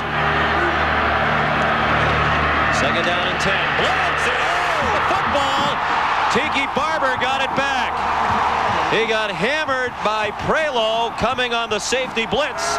Sherman coughed up the football, and he's had a problem with that this year. But fortunately for Tim, Tiki Barber was there to recover the fumble. Tech's got an 8-man front. Look right here on the corner. That's Prelo. Nobody touches him. There's no protection that can pick up more men than you have blocking. Great hit by Prelo. Ball comes loose. Good job of recovering the football for Virginia.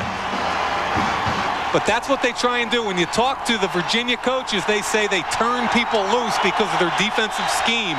And that's a perfect example of your strong safety coming loose, untouched. Third down at 18. And the Wahoos want a timeout, as the Tech fans are going Wahoo at the moment. 7-6. Virginia Tech in Blacksburg. I'm not everyone, I'm me. So when I decided to quit smoking, I did not choose that one-size-fits-all patch. I chose Nicorette gum. Nicorette has this flexible dosing schedule that helped me control my cravings. It let me use the strength I needed, the amount I needed when I needed it. Nicorette was personal. It fit me. You know, me the non-smoker. Me. Nicorette gum will help you quit smoking successfully by helping you control your cravings. You can do it. Nicorette can help.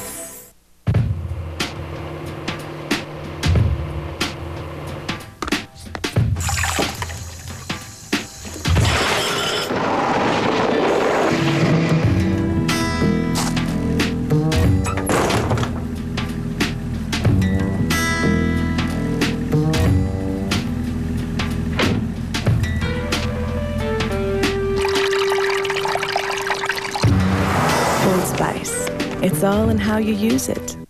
Tonight, Superman's Terry Hatcher really does it for Dave. Puts a smile on your face and a spring in your step.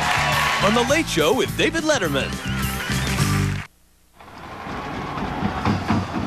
On the Virginia Tech sideline, you're looking at the ample right leg of Jay Hagood, the 313-pound left tackle.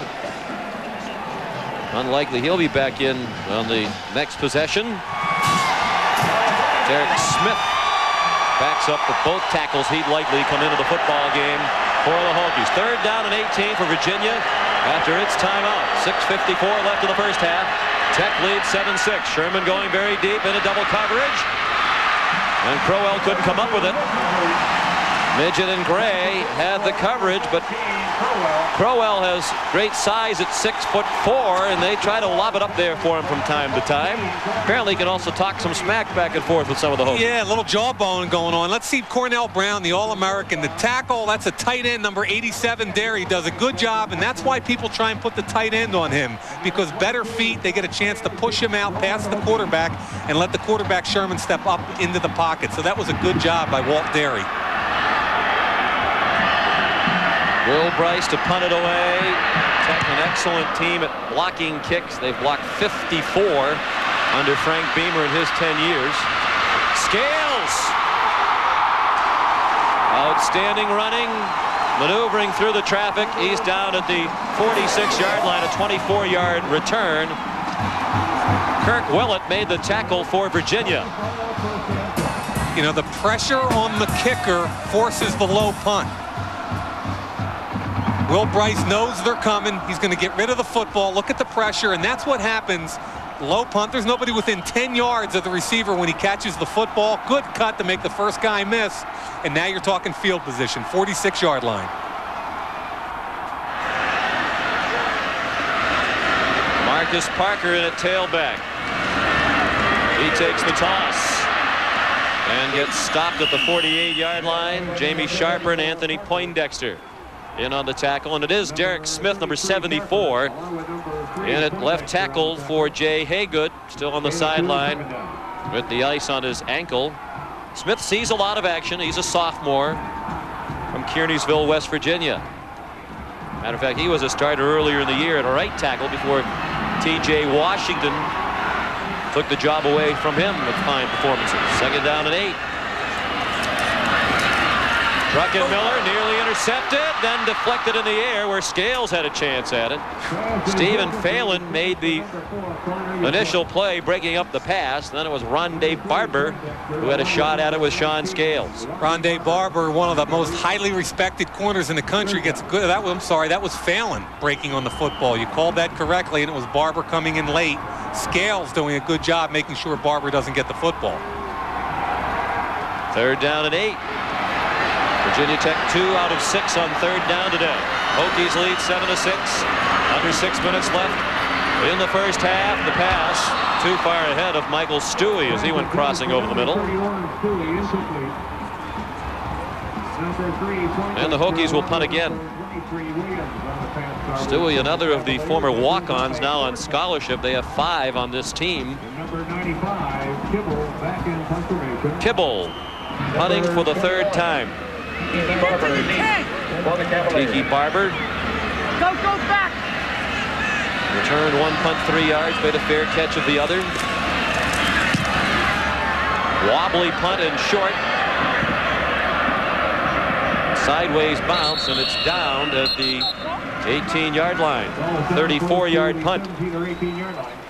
Next Saturday, beginning at noon Eastern, the Commander-in-Chief Trophy is on the line when Army meets Navy in one of the most storied and tradition-rich rivalries in college football. Then it's the season premiere of NCAA basketball on CBS Sports. In one matchup, the 2nd-ranked Kansas Jayhawks take to the road to take on number 13 UCLA and their new coach Steve Lavin. There's also coverage of Clemson and Virginia.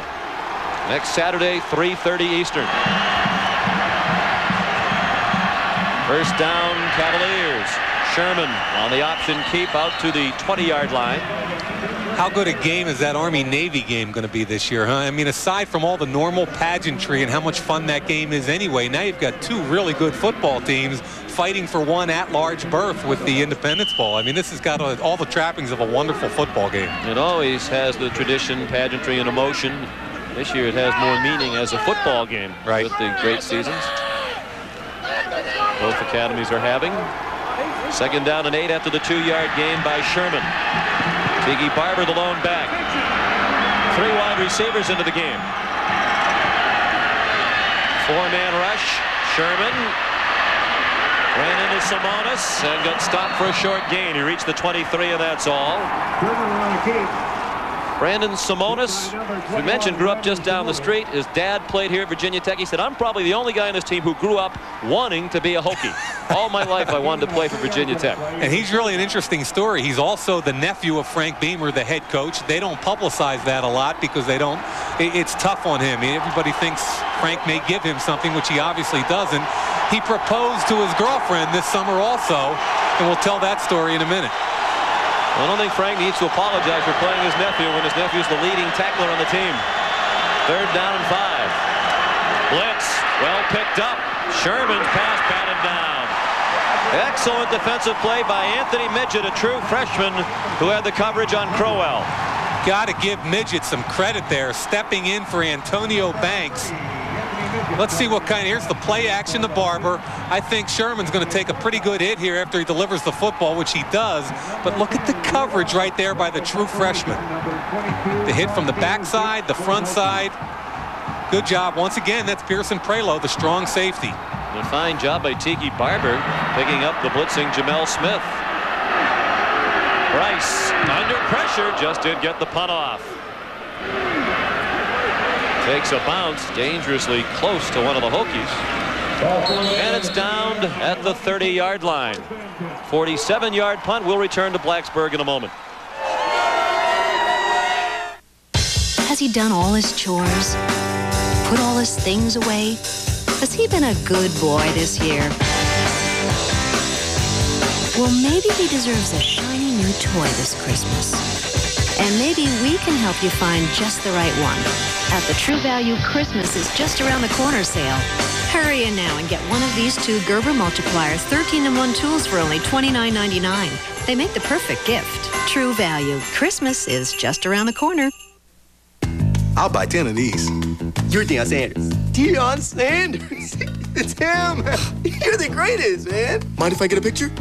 Thanks, bro. You mind if I write a check? Sure, Deion. I'm just gonna need to see some ID. Say what? Yes, like driver's license, a library card. Checks. What a pain. Fishing license? Employee ID. But now there's a better way. The Visa Check Card. It's an ATM card with a Visa logo that deducts from your checking account automatically everywhere Visa's accepted. I'm gonna have to call to see if you can cover this. The Visa Check Card works just like a check, only better.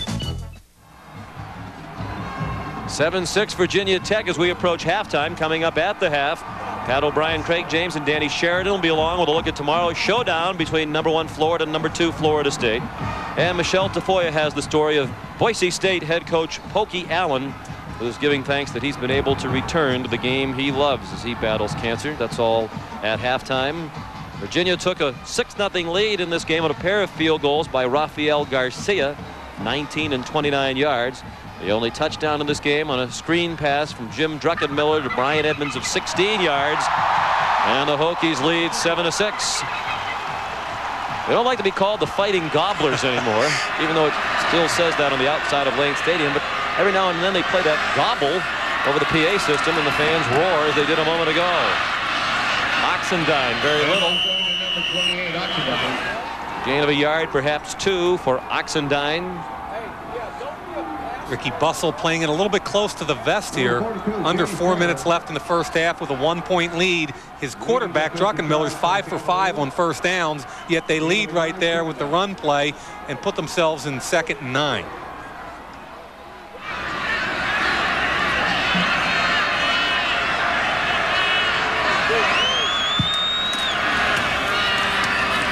They set up the screen for Cornelius White. He went high, stepping away from the tackler approaching from behind, and he's very close to a first down. Anthony Poindexter made the play on defense for Virginia. And it is a first down for White, the senior from Pendle, Pennsylvania. And they're checking on Tim Sherman, the Virginia quarterback, on the sideline. He took a hit on that last blitz prior to the punt. Yeah, Prelo got a good piece of him. Looks like he's hurting.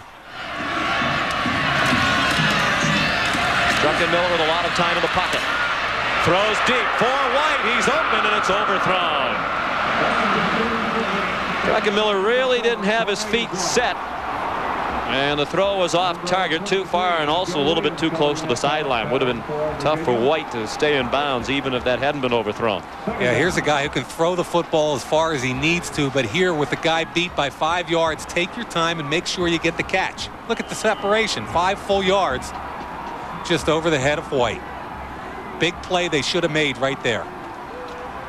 2nd and 10. Druckenmiller, a 56% passer for the year, better than that today. Edmonds, the fullback, lost the football, and it's recovered by Sharper.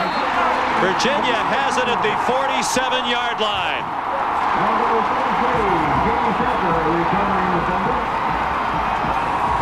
Great hustle play by Jamie Sharper. He actually blitzed, didn't make the tackle, and hustled to it and out-fought for the football. Watch what happens here. You're looking for number 33. There he is at the top of the screen, doesn't make the tackle. Now he's going to fall back from the backside, sees the football, and out-hustles. Looks like Oxendine, the tailback, for the football. Shannon Taylor stripped the football, and Sharper recovered it.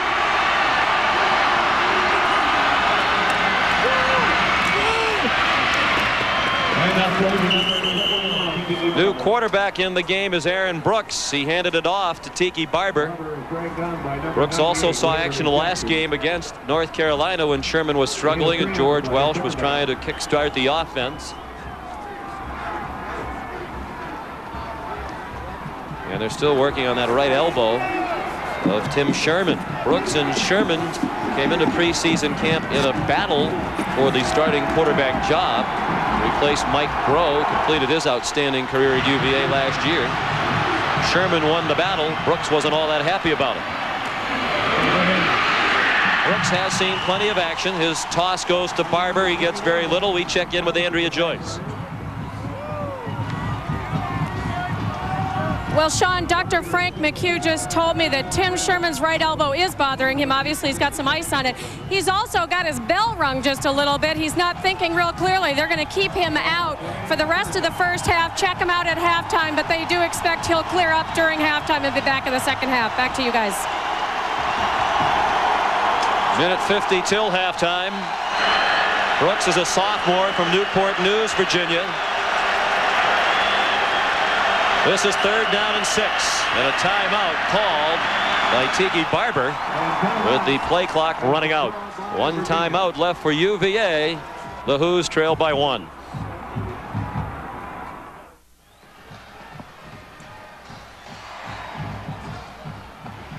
Sean McDonough with Mike Mayock and Andrea Joyce back at Lane Stadium in Blacksburg, Virginia.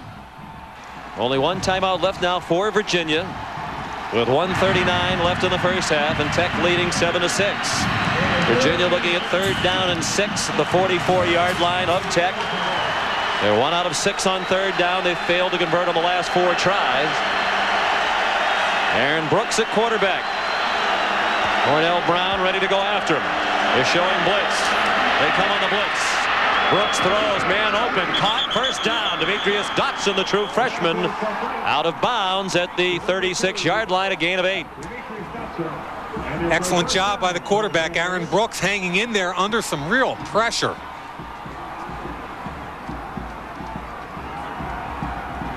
The hurry-up offense here down 1:30 and counting with a 1st down.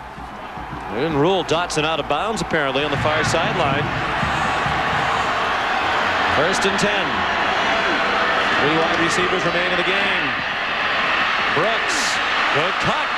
And then he stumbles down to the 31-yard line. That's a gain of 5. Clock running down to 1:10 remaining in the half. Ball is marked around the 31. That puts it at about a 48-yard field goal and counting at this point. And into a little bit of the breeze.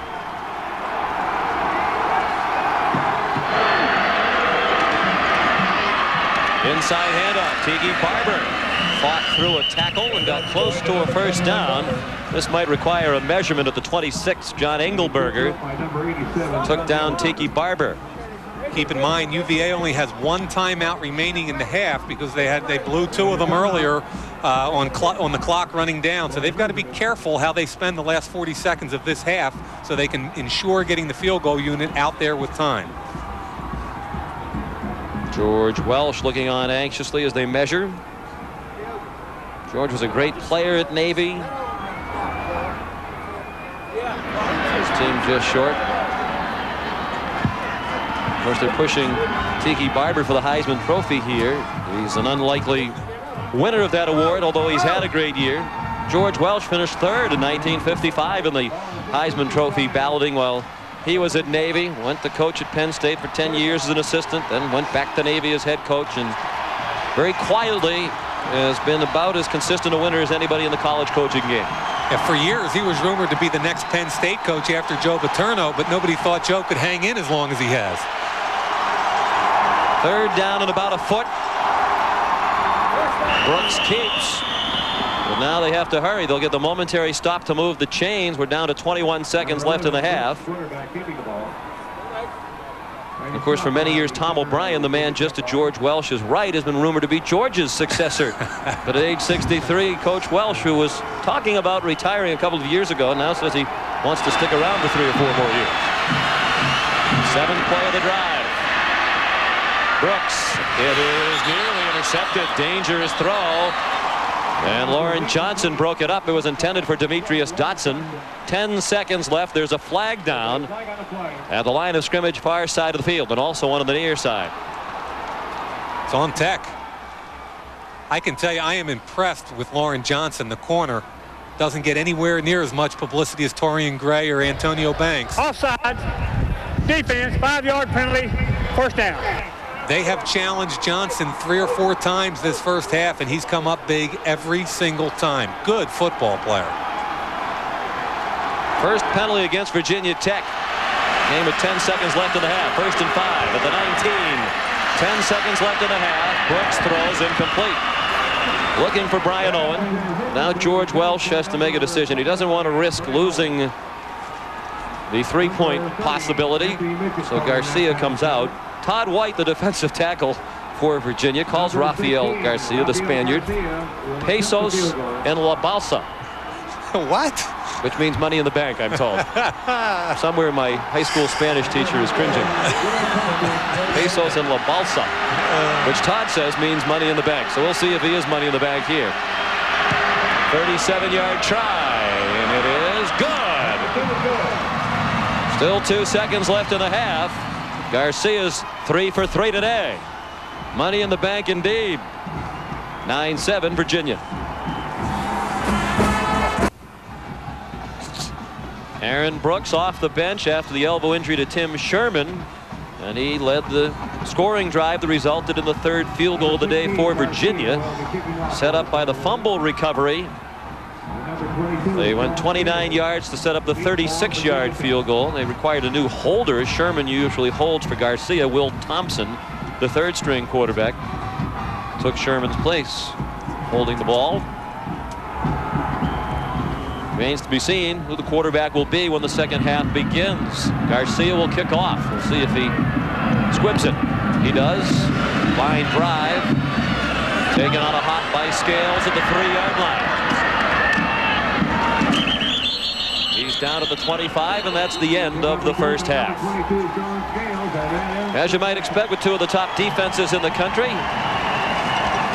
the defenses controlled the first half. 3 field goals for Virginia. The only touchdown of the game belongs to Virginia Tech. Really the team speed of Virginia defensively versus the power of Virginia Tech. And let's check in with Andrea Joyce. Coach, the way Brooks just moved the ball, if Sherman's okay, are you going to keep Brooks in the second half? No, if Sherman's all right, he's got to go back in. He's helped us win a couple games lately, so I don't know. He was knocked silly in his elbow. He's got an elbow problem. I don't know how bad it is. Offensively, what other adjustments do you need to make get the ball into the end zone? Well, we need to run the ball better. We're not doing that since early in the first quarter. And then we have to throw the ball up the field, though. That has not been very good to us. Okay, Coach, good luck in the second half. Back to you guys. Thank you very much, Andrea. At the end of the first half, the score, Virginia 9, Virginia Tech 7. Pat O'Brien, Craig James, and Danny Sheridan will be along with College Football Today right after this message and a word from your local station. A local artist with the work in progress of our CBS crew on this Thanksgiving weekend. Sean McDonough with Mike Mayock back at Lane Stadium in Blacksburg, Virginia. Only 9-7 in favor of Virginia at the half. And Virginia Tech will kick off to begin the second half. Jimmy Kibble will kick it away to Thomas Jones, left of your screen, and Antoine Harris. They're standing near the 10-yard line.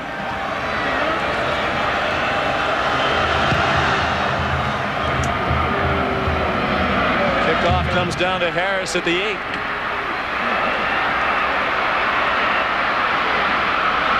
And a fine effort. It was Kibble who had to chase him out of bounds at the 28-yard line. Mike, we mentioned only 9-7 at the half. It was a first half dominated by the defense, but there were some chances for the offenses to do better than they did. Yeah, there really were. That's not taking anything away from both defenses that played real good football, but Jim Druckenmiller overthrew a deep pass where he had White wide open, and also Virginia Tech's had 2 opportunities in the red zone, had to settle for field goals both times. So let's see which offense can step up and take advantage of opportunities. Penalty against Virginia on the run back.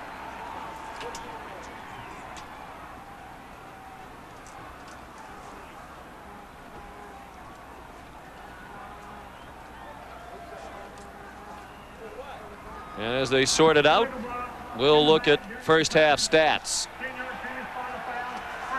Really, the thing that steps out at you is the 165 yards rushing for Virginia, but don't forget 80 of them came from the first play of Virginia's scrimmage when Tiki Barber goes 80 yards.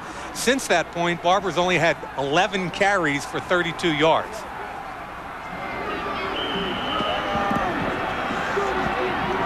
With the walk-off for the illegal block, Virginia begins at the 15-yard line. It is Aaron Brooks still at quarterback. He came in late in the half. Led one drive that resulted in a field goal. Tim Sherman was banged up. Juggling the pitch was Barber. He's dropped for a loss. Back at the 13-yard line, it was Anthony Midget. A moment ago, Andrea spoke with Frank Beamer. Okay. Coach, you had told us before the game that you thought Virginia might be the toughest defense you'd faced all season. Is it? Yeah, I think they're very tough. I think we're doing some good things. We haven't taken advantage of a couple of situations, but yeah, they're very tough. They're very good. Offensively, do you plan on opening it up more in the second half, or are you happy with the way things have gone? Well, I think we got some chances. I think we got to hit some receivers. We had a couple open we didn't hit, and I think if we can just execute, that's a key deal for us right now. Okay, good luck in the second half. Thank you. Back to you guys.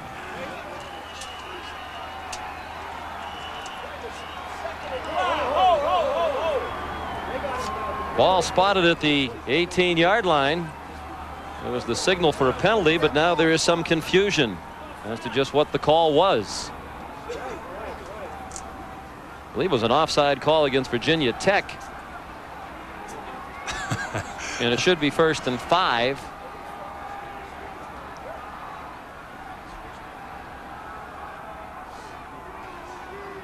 Ball strikes out on the 21-yard line.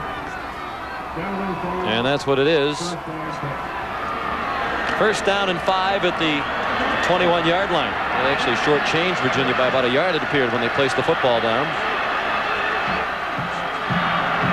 Tiki Barber went out in motion. And Charles Kirby, the fullback, got the call, and Tech was not fooled. Steve Tate at the bottom of the pile. Well, if you like smash mouth rivalries, we've got one today.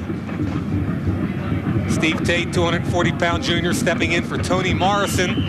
Got hurt versus Miami, and this guy's a good football player, tackle to tackle. Doesn't have the great speed to get outside, but really tough between the tackles. 2nd down and 4.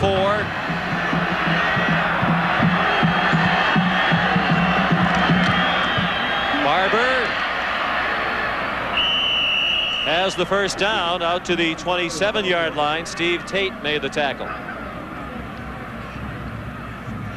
Tate again from the inside. Cornell Brown, we haven't heard his name a whole lot today. The All-American takes a hard inside rush, but look what they've got. Once again, the tight end, Walt Derry, doing a pretty good job blocking the All-American defensive end, Cornell Brown. Barber with 117 yards, rushing now, 5 yards shy of becoming Virginia's all-time leading rusher. And And this might be the carry that gets him past Terry Kirby. It's a 9-yard gain, and Tiki Barber is now the all-time leading rusher in the history of the University of Virginia. And he did it on his favorite play, a little counter tray action. Watch what happens when the backside guard and tackle pull. Watch the vision. Now he cuts it back. It's wide open right there. Look at the lane here and here. That's just great vision by a back. And Shawn, that's innate natural ability. You can't teach or coach that. Anthony Midget able to pull him down from behind. 9 yards on the gain, 126 yards rushing now on 14 carries. Brooks on 2nd and short appeared to pick up the first down just beyond the 37-yard line. John Engelberger made the tackle. And Tiki Barber's primary personal goal at the start of the season has been accomplished. He's now the all-time leading rusher at UVA. Pretty good names there too. Terry Kirby obviously in the NFL doing very well right now. I can't speak for John Pappitt because I wasn't around back then, but Tommy Vigorito was really a good football player for UVA and then later with the Miami Dolphins in the NFL. Vigorito played at UVA during some days when they weren't fielding very good teams. That's right. 1st and 10. 2 tight ends in the game now. Barber lost the football. There's a big pile at the 42-yard line, and the Hokies have it.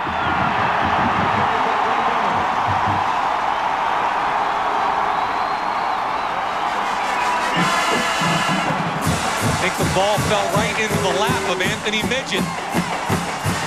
Big play early in the second half. Barber, right after he gets the record, fumbles the football. Watch number 30 right there. Anthony Midget falls on top of it.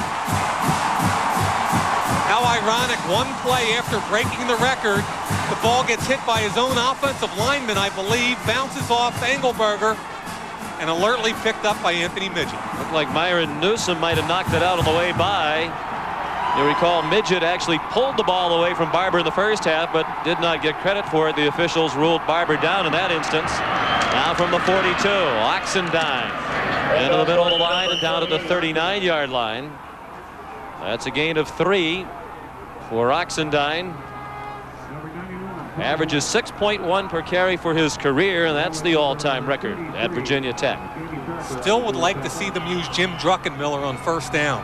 At one point in the first half, 5 for 5 for 35 yards. I think UVA is really gearing up for the run on first down, and you got to go play action. Virginia leads 9-7, opening minutes of the 3rd quarter. This is 2nd down and 6. Oxendine bounced it outside, then tried to cut it back up inside. It stopped after a gain of 2 by Jamie Sharper and Sam McKeever. Oxendine jumped in behind his big left guard and tackle, Washington and Smith. Oxendine's done very well lately over the last 6 games. Coming into this one, better than 700 yards rushing. Compared to the first 21 games of his career when he had a total of 912 yards. 3 wide receivers into the game. And 3rd down and 4, Druckenmiller on target, first down. Cornelius White out of bounds at the 27-yard line, chased out by Shannon Taylor. First down Hokies, 4 minutes into the 3rd quarter. Good call by Ricky Bussell. Goes to the shotgun and decides to move the pocket here. Little dash series. Get Druckenmiller on the corner, away from the pressure, and just enough yards by Cornelius White for the first down.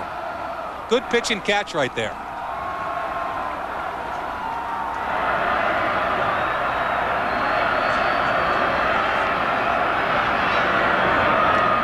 Three wide receivers, Druckenmiller over the middle, Stuewe has it. And that's an example of the kind of play that Frank Beamer was talking about at halftime with Andrea Joyce. They had those same plays open in the first half, but Druckenmiller didn't make them click. Now he is, and Stuewe has a first down to the 14. Stuewe does a good job. He's right here. He's going to run the quick slant, beats the man-to-man coverage. Druckenmiller in the 4 wide situation understands the blitz is coming, and he's going to get rid of it. There's the hot read, taking candy from a baby. Everybody does their job there.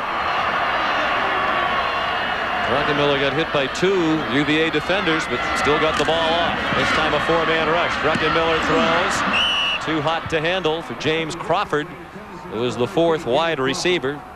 Rondé Barber had the coverage. You know, I kind of like Druckenmiller in this 4 wide receiver offense. Some of the tape I watched this week, when they got near the end of a half or game and went 4 wides, I think it really showcases his ability. He's got a great arm. He can throw outside or he can throw it up the field.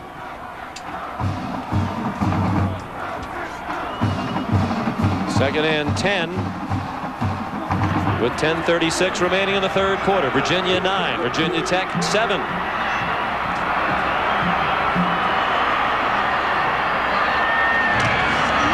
Fake handoff. Cornelius White has running room. Flag down.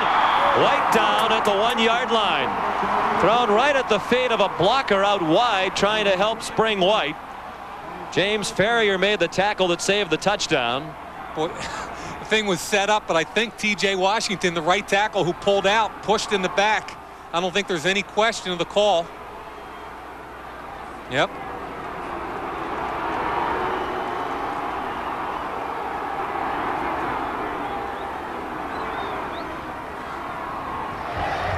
Holding against the offense. Penalty from the spot of the foul. Repeat, 2nd down.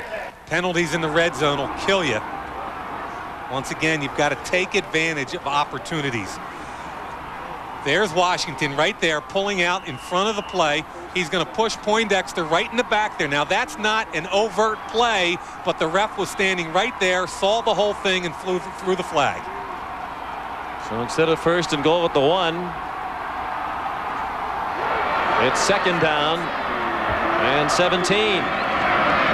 Druckenmiller pump fake to the end zone. Touchdown, Stuewe!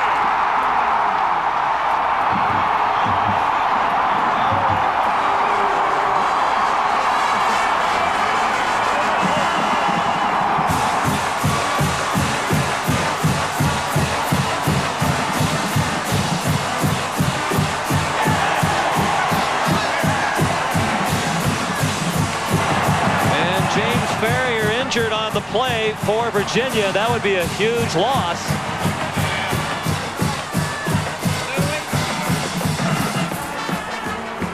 There's Ferrier, one of the outstanding linebackers in the nation. Flat on his back in the end zone and now being helped to his feet. I mentioned I like this 4-wide offense. Watch Stuewe. He's going to run right down the seam. Druckenmiller will do a great job looking the safety off and coming back to Stuewe over the outstretched arms of the linebacker Ferrier, who's the guy that got hurt. Now watch Druckenmiller. He's going to look to his left, right there. Safety's got to respect that. And now you come back to the right with the touch. That is a big league play, folks. And up by 4. Tech is going for the 2-point conversion. Hokies lead 13-9 after the 21-yard touchdown pass to Stuewe. They fake the handoff. The pass is incomplete. Intended for Scales. Stephen Phelan had the coverage at the goal line. Tech by 4 in the 3rd quarter.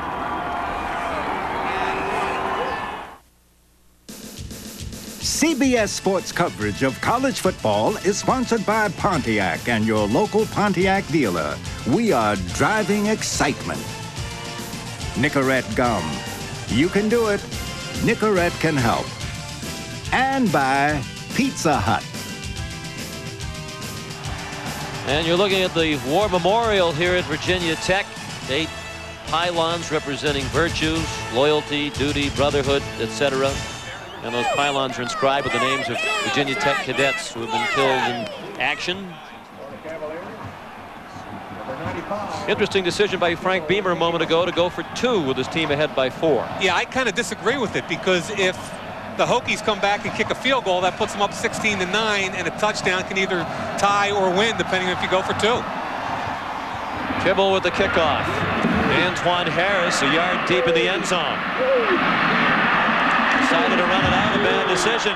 He got taken down at the 16-yard line. Now, in that last touchdown, a key defender for Virginia gets hurt. Ferrier, watch him right here. He's trying to play the football, and when he elevates, he's going to go right into his buddy, the other linebacker, Sharper, and it's that right leg, and then he goes down on the left shoulder. A guy they can't afford to lose, and a guy who's already accepted to play in the Senior Bowl this year. And it was Chiron Stith who made the tackle on special teams a moment ago. Still Aaron Brooks at quarterback.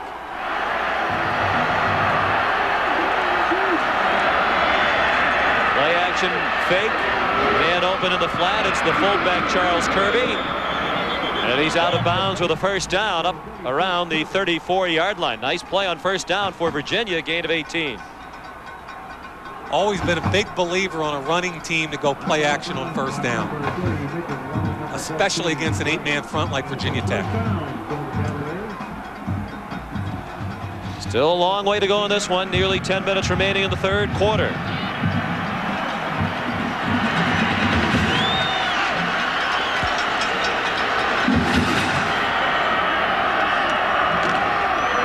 Tiki Barber tripped up. He had some running room, but got tripped up just as he crossed the line of scrimmage by Myron Newsom. As a result, a short gain out to the 36 for Tiki Barber, who in addition to being an outstanding football player is an excellent student, a GPA of 3.36 in the School of Commerce. And he was recently named to the 24-member CFA Scholar Athlete team and has received a postgraduate fellowship from the National Football Foundation and College Football Hall of Fame. Brooks with a lot of time throws up bullet. Brian Owen with some running room in Tech territory. Taken out of bounds by Torrian Gray at the 31. Well, that time Brian Owen got much the better of Lauren Johnson.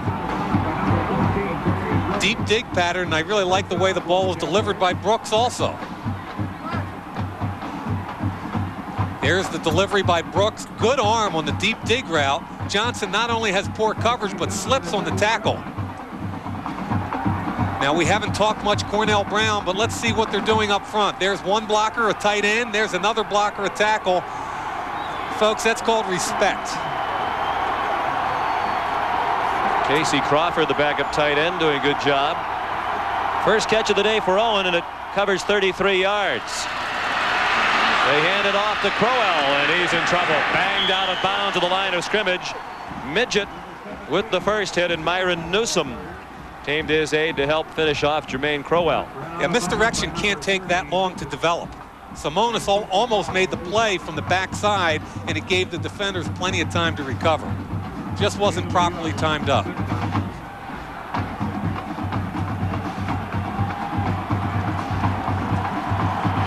Back to the I formation with Kirby lined up in front of Barber on 2nd down and 9. Little late to Barber. Same play on which he was tripped up a moment ago. This time he stayed on his feet crossing the line, and he got very close to another first down. At the 22, Torrian Gray, the free safety, made the tackle. Shawn, you made a great point earlier. You talked about when he was in high school, he was considered an outside guy. World-class speed. But as he's gotten stronger here at Virginia, he's also gotten tougher. And he's a guy that can hang in there, take 20 or 30 carries a game and get the job done. He will be a good, strong football player in the NFL. Leads the ACC in rushing yardage, touchdowns, all-purpose yardage, and punt returns. 3rd down and 1. It's Anthony Southern, the fullback, and he got very little. Needed a yard, needed to get to the 21. And from where they're spotting it, looks like he's short by half a yard or so. Look up top of the screen right there. You can see where the foot is marked inside by at least 1.5 feet inside the marker. So there's no question they don't even have to measure this. Thought for a minute it was marked on George Welsh's hat. I was trying to show you what a nice looking hat he had, and he didn't offer us one this week. And George is apparently going to play it very conservatively here. Down by 4, he's going to go for 3 with a long way to go in the game.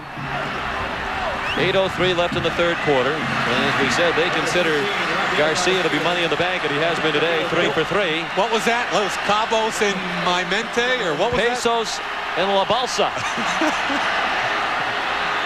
And folks, he didn't even look at his notes.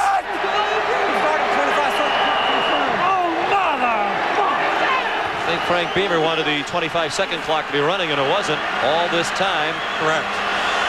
Backup holder Thompson gets it down, and Garcia missed that one. Well, they just made a slight withdrawal from the bank. Still a 4-point game, 7:50 remaining in the third quarter. Hokies by 4. Looks like a good hold by the backup holder Thompson. Watch the hook, the left-footed hook. You extend the upright straight up, and folks, I don't know, from that angle, it almost looks like it sneaks inside. Well, there was no argument from the Cavaliers. First miss by Garcia today. He's 3 for 4. Hokies with the ball, leading by 4. Midway through the third quarter. Virginia Tech begins at its own 22.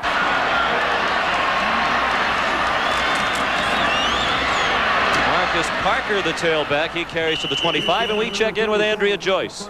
All right, Shawn, we are with Virginia Governor George Allen, who was also a quarterback of Virginia in the early 70s. Are you diplomatic on this day, or are you a Cav through and through? Well, I think you ought to be loyal to your school, and so I am for Virginia Tech every day of the year except for this. I'm for the University of Virginia. You don't worry about the votes today.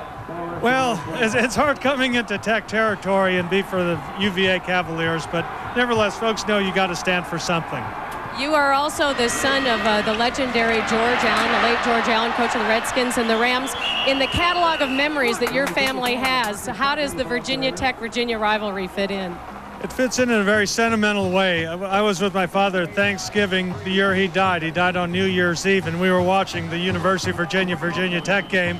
Virginia had a better record, but he saw Virginia Tech's players before the game. He says, Virginia Tech's fired up. Then watching how poorly the defensive backs for UVA played, he couldn't believe George Welsh had done such a great job with that backfield. So there's some bittersweet memories there. But obviously this is great for the Commonwealth of Virginia. It shows that we have outstanding programs, outstanding schools, and also that we're open for business. Well, it's been a lot of fun. Congratulations on a great day in Virginia. Back to you guys. Thank you very much. On 3rd down and 2, Parker carried very close to a first down, and there's also a flag down. This will be interesting because if they make the first down, I think it's going to be a holding call. You take them back. If they don't make the first down, you probably decline it and force the punt. Interesting hearing from the governor there. You know, you grow up at our age group, Shawn, and you remember George Allen stalking the sidelines. I remember one of my favorite sayings was by George Allen, luck is what happens when preparation meets opportunity. And he's one of those guys that had a saying for everything, but for whatever reason, that's always stuck with me. We are going to measure. And as Mike said, if it is short of a first down, Virginia will likely decline this penalty.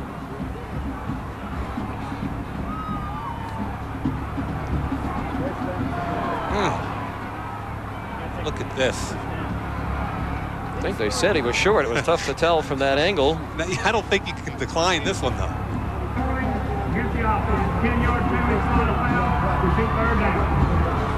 Well, it must have been a first down then, because they wouldn't have bothered to have him measure it. Otherwise, there's Rick Lance, longtime defensive coordinator. He's been here since 1991, been in the coaching business 34 years.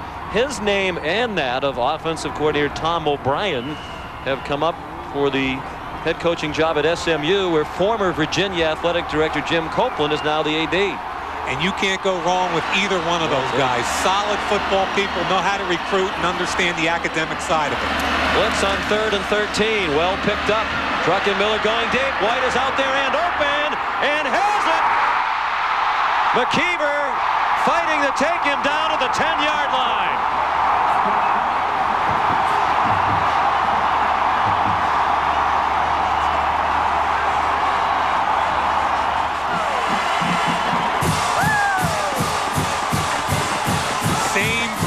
In the first half, Druckenmiller in the first half overthrew the football. This time, Cornelius White cleanly beats McKeever in the game for Joe Rowe. The ball's delivered right on target, and all McKeever can do at that point is make the tackle. Look at the fight. Picked up an extra 15 yards, almost lost the football at the end of it. Well, they were trying to get the ball out, but meanwhile, White went for 10 more yards. The ball came out after he was down. 72 yards on the play, longest catch of White's career. First and goal just inside the 10. 5 seconds on the play clock as Druckenmiller changes the play. Marcus Parker, good change. It's a touchdown.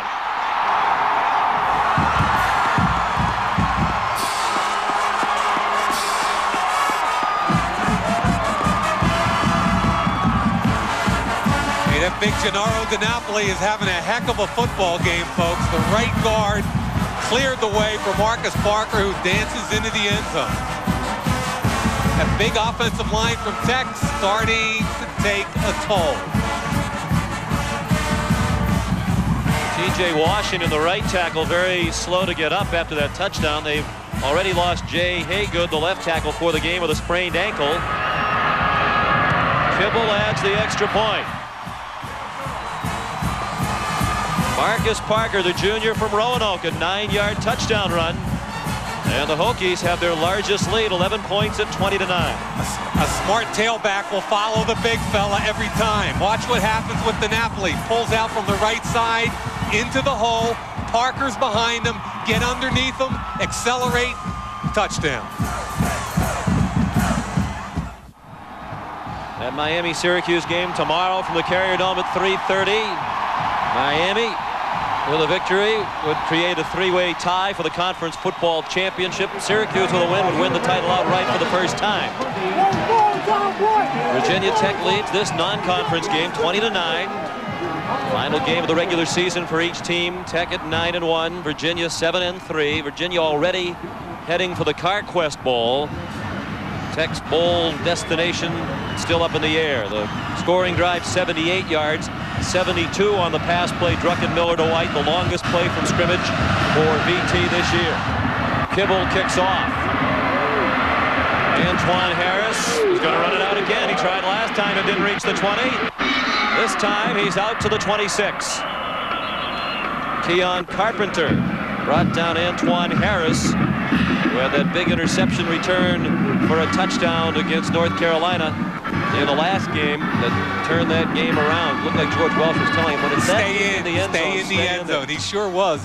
You know, I think the difference in this football game is the red zone. UVA in 3 possessions has a total of 9 points, 3 field goals. But look what Tech has done. 3 possessions, 3 touchdowns. And Shawn, we talked about it in the first half.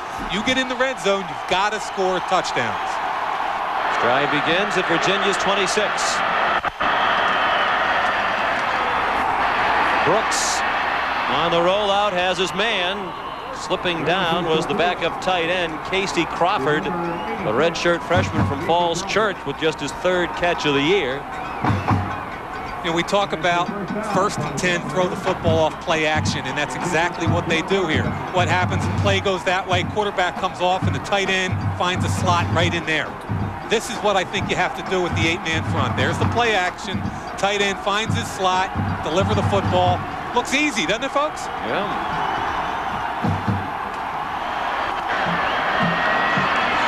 And a handoff to Tiki Barber through a big hole.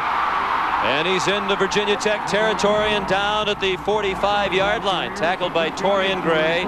17 yards on the pickup for Tiki Barber, who was held to a season-low 58 in the last game against North Carolina. Tiki said he ran a 4.28 40 back in the old days when he was a track guy, but now that he's put some weight on, he's down to only about 4.38 or 4.4, Shawn. I couldn't run 30 yards in 4.38 at the best of top of my career. Season high now, 157 yards for Barber. Surpassing the 150 he had against Florida State. Pass thrown behind Owen. And let's check in the cozy studios in New York, where it's much warmer than it is here. Here's Pat It is kind of cozy. Arkansas now down 17-7 LSU. The Razorbacks touchdown was set up on a bit of razzle-dazzle. Running back Oscar Malone takes a pitch, hits quarterback Clint Sterner for a 29-yard gain. Razorbacks then recover the ensuing onside kick after the touchdown. And it's about 73 degrees here in the studio. Back to you. And it might be 33 or so here in Blacksburg. Sellout crowd of better than 50,000 bundled up for this one. 2nd and 10. Safety blitz, he got away from it, and the pass deflected, and it falls to the ground. Nate Williams got to handle the pass after Prelo came on the safety blitz and forced Brooks to step up. Boy, a lot different momentum in the second half. Everything tilting towards Virginia Tech, starting with field position, play action. Watch coming from the outside. Now he steps into the pocket. Nate Williams gets the big left paw up in the air. Boy, they're coming on strong now.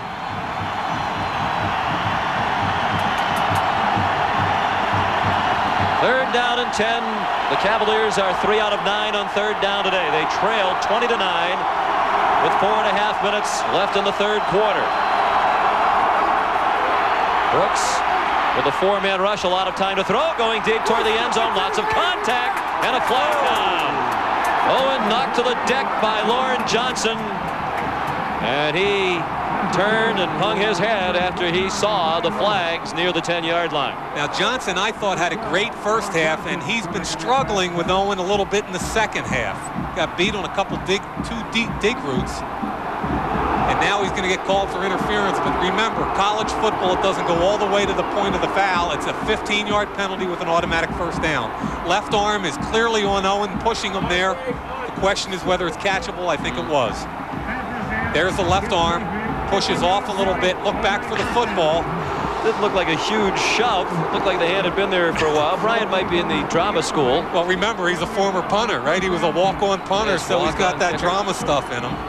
Virginia's done very well over the years with walk-ons who've played wide receiver. Patrick Jeffers, who's now in the NFL, was a walk-on to UVA, as was Derek Dooley. What a fine career. The son of former Georgia coach Vince Dooley played at UVA. Walk off to the 30-yard line. Barber just inside the 30, and that's all. It was Meyer and Newsom. Yesterday, Bud Foster, the defensive coordinator, told us if Newsom was 6'2 or 6'3, he would definitely be a first-round draft pick in the NFL, but he's only 5'10". They like to compare him to Sam Mills. Yeah, I think that's a valid comparison. At 5'9", he's just it's one of my frustrations when pro scouts watch tape. They want to know how big you are, and I just want to know if you're a player. And this guy makes more tackles than anybody on that football team when he's healthy.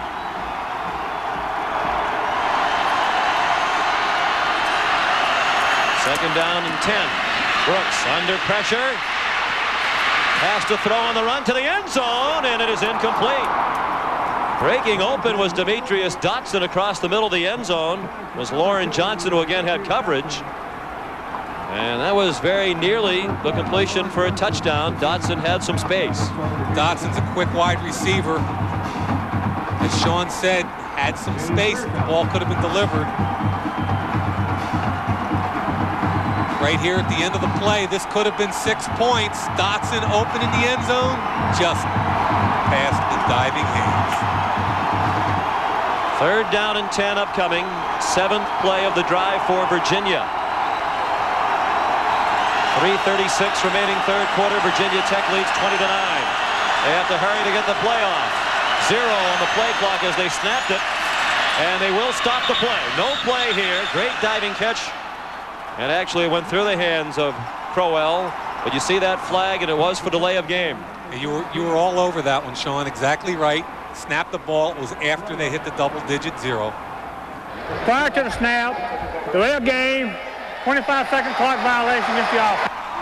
Here we go again, almost in the red zone and self-destructing. They had a guy open in the end zone, you can't hit him, and now you have the 25-second violation, and George Welsh is not happy about it. Well, he was hollering at the official, but it was clear that the clock was at 0 when the ball was snapped. George has been around long enough to know you got to take advantage of opportunities when they arise, and they have not done that today. Dotson, who looked a little bit woozy after diving for the ball in the end zone a moment ago, is back in the 3 wide receiver set. Third down and 15. They come on a blitz.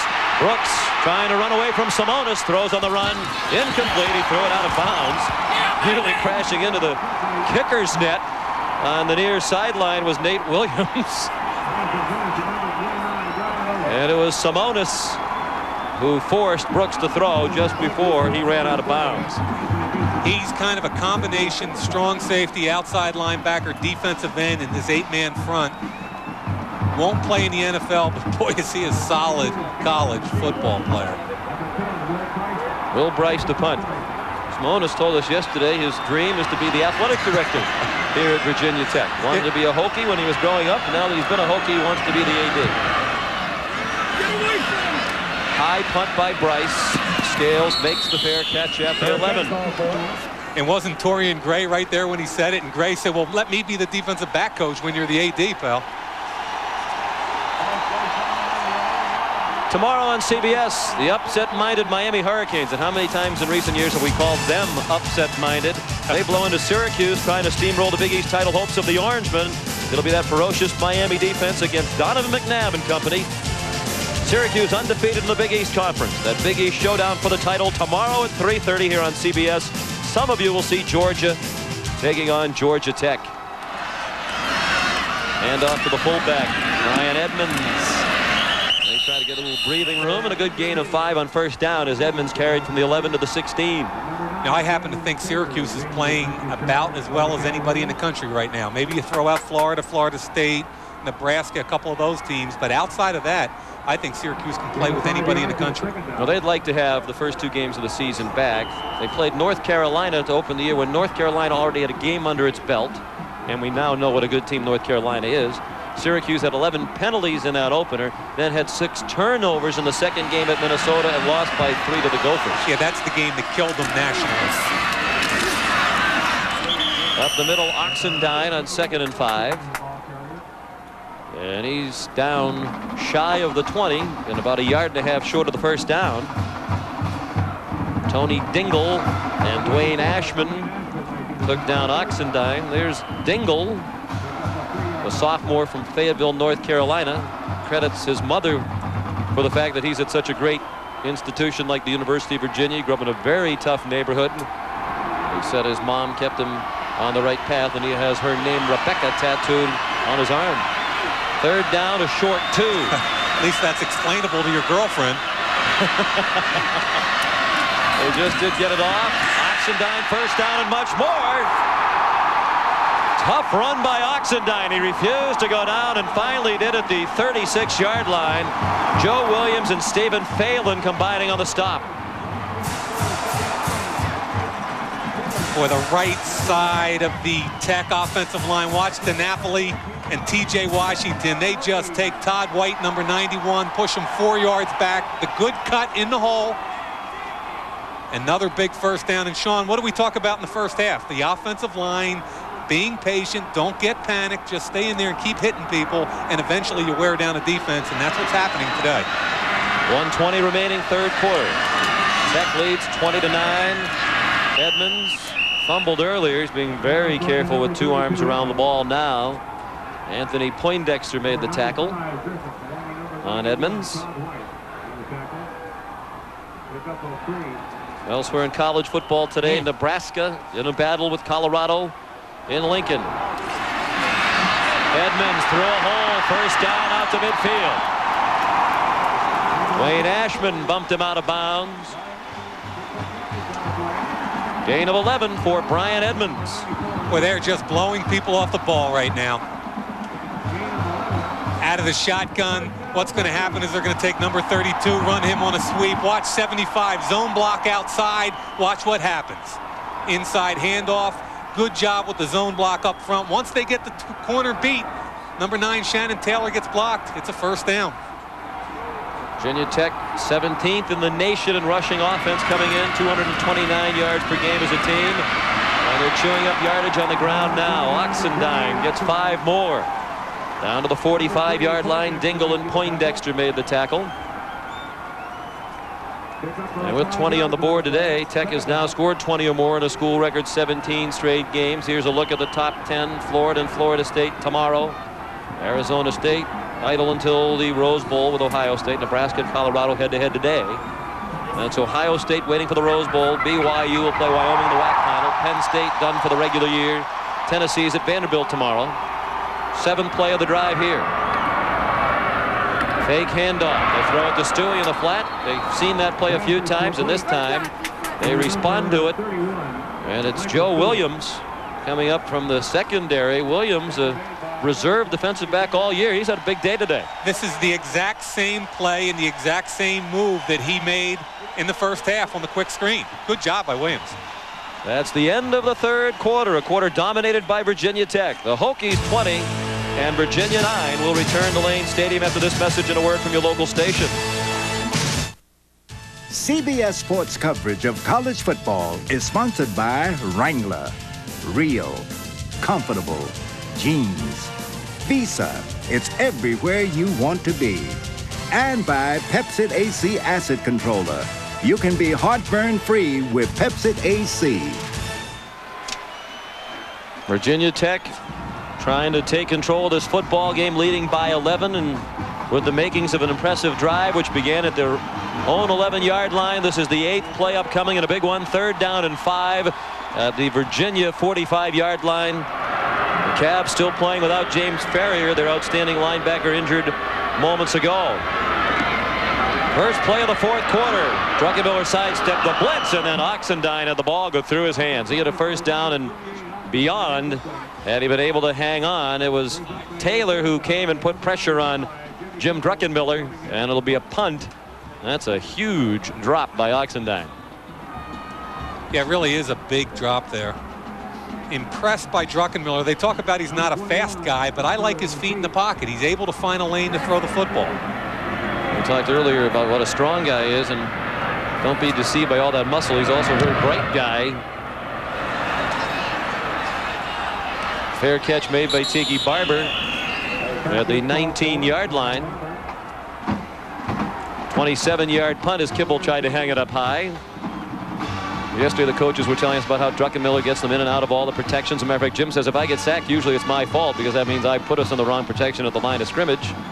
I've always been a huge believer that the quarterback starts your pass pro. He's got to understand where his help is. He's got to understand when to get rid of the football. He's the guy that gets everything going in the pass game. But still Brooks at quarterback. And taking the handoff was Tiki Barber. Cornell Brown took him down. Brooks went into the game against North Carolina 13 days ago. George Welsh looking for a spark. Brooks had a very good week of practice leading up to that game, but the team really didn't move. So he put Sherman back in because he wanted the experience in the game late. Wonder if Sherman is still a little bit woozy since he's not back in here. And since that first drive engineered by Brooks, they haven't moved as effectively. Yeah, the question is whether or not Welsh will have that option as the fourth quarter evolves. George Welsh did tell Andrea Joyce at halftime that Sherman would go back in if he was all right. Simonis hits Brooks as he throws it. A pop-up intercepted by Torrian Gray. And he stumbles down at the 38-yard line. Simonis put the hit on Brooks. It turned the pass into a flutter ball. Gray picked it off. His second of the year. And that's the second turnover of the football game committed by Virginia.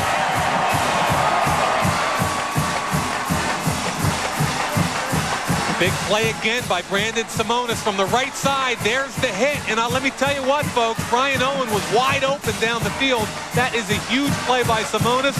An alert catch by Gray. Watch from the left side of your screen now. There's the hit. The ball pops straight up in the air. Gray makes the play. But Brian Owen was wide open on the out and up. Torrian Gray's a senior from Lakeland, Florida. Marcus Parker, the ball carrier. There's Torrian Gray. He had a big interception in that game at Miami. Game clinching interception.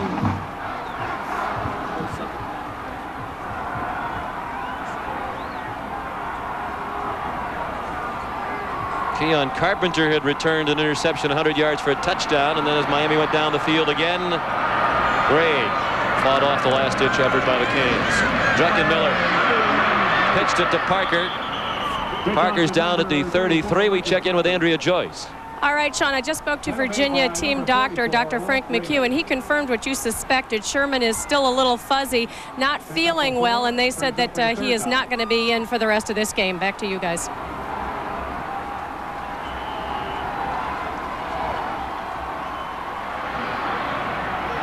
Third down and 4.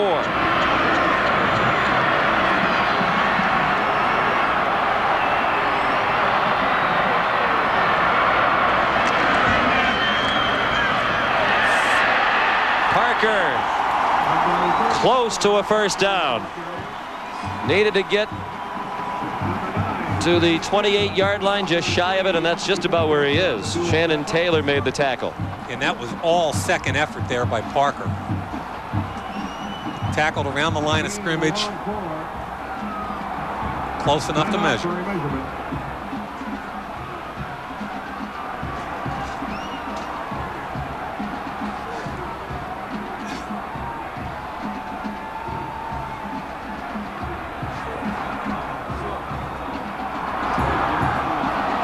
Short by less than a foot. Well, a field goal would be a long one into the breeze with the backup kicker. Now you put the big bodies in here. What was that, about 6 inches to go or something? Big bodies, wedge blocking, probably quarterback sneak. Don't take any chances. Let the big Haas there at 235 just push the pile.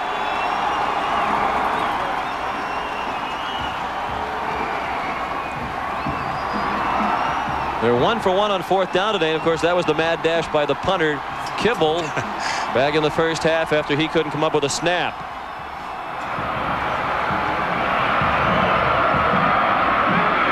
Druckenmiller keeps and got what he needed and more.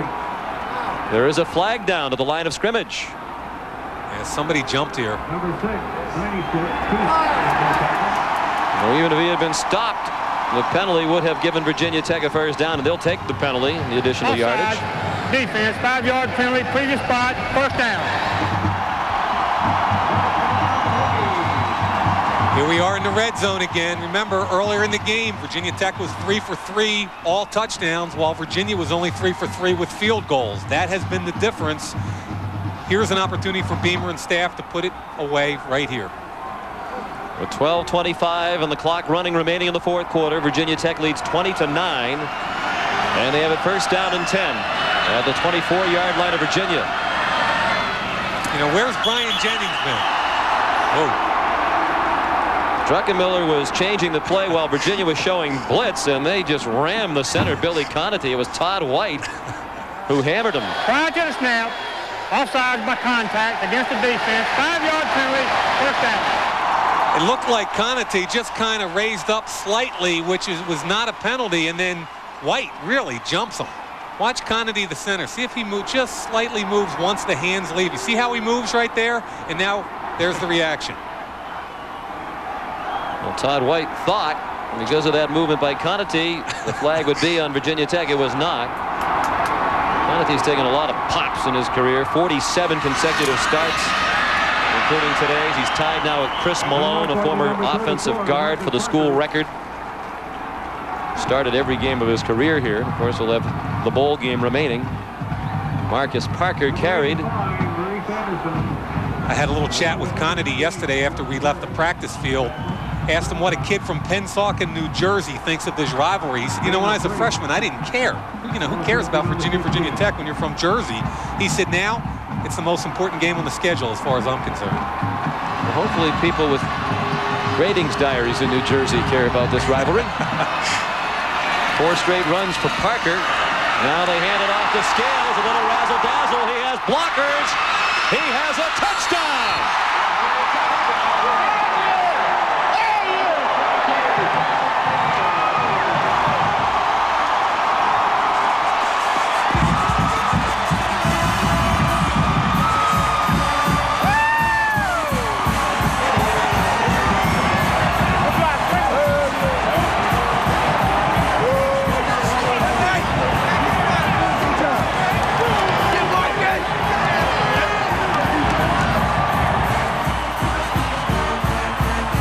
"17 yards on the reverse. Scales the touchdown. Kibble missed the extra point. Filling in for the injured Shane Graham today. Kibble hooked it wide. It's 26-9 with 11:12 remaining. Love the call here. What happens is they hand off here. He's going to head this way. Scales comes back the other way. But folks, the key, the lineman, the guard and tackle pull in front. You're going to see a huge convoy of DiNapoli and Washington right out in front of Scales. There's the handoff. Now look what he's got out in front of him. Washington, DiNapoli, Conatee. Shawn, there's about 900 pounds of beef out in front of the big fella.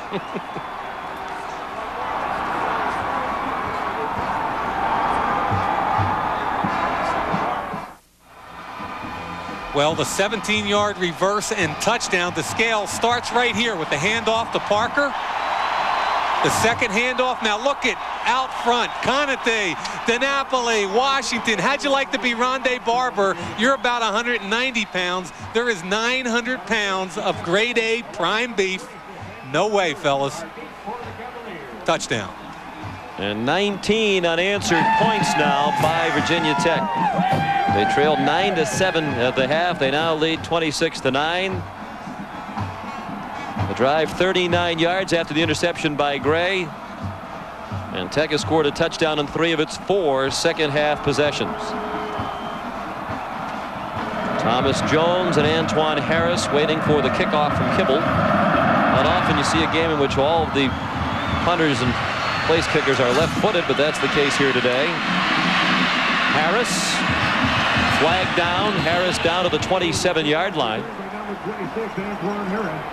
Well, does Virginia have another big comeback in its arsenal? They were down 17-3, and North Carolina had the ball at the Virginia 9-yard line late in the game 2 weeks ago. It'll be an illegal block, a walk-off against Virginia. 95-yard interception return started the turnaround in that game. Virginia won on a last-minute field goal, 20-17. During the return, illegal block in the back above the waist. Return team, 10-yard penalty, spot a foul, first down. And the Cavaliers will need similar theatrics today. We'll have some theatrics tonight at 9 in prime time. CBS Sports again presents Ice Wars, the USA versus the world.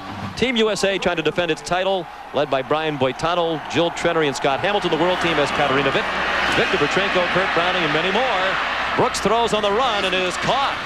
First down and more for Casey Crawford, the backup tight end, at 2 catches for the year coming in. He has 2 today. He's from a football family. His dad, Dennis, played at the University of North Carolina. Casey himself was drafted in baseball, 16th round by the Atlanta Braves, but decided to play college football instead. The situation here, Shawn, aside from bad field position, this is where Virginia has struggled all year. They're not a good ball possession, move the ball down 80, 85 yards kind of team.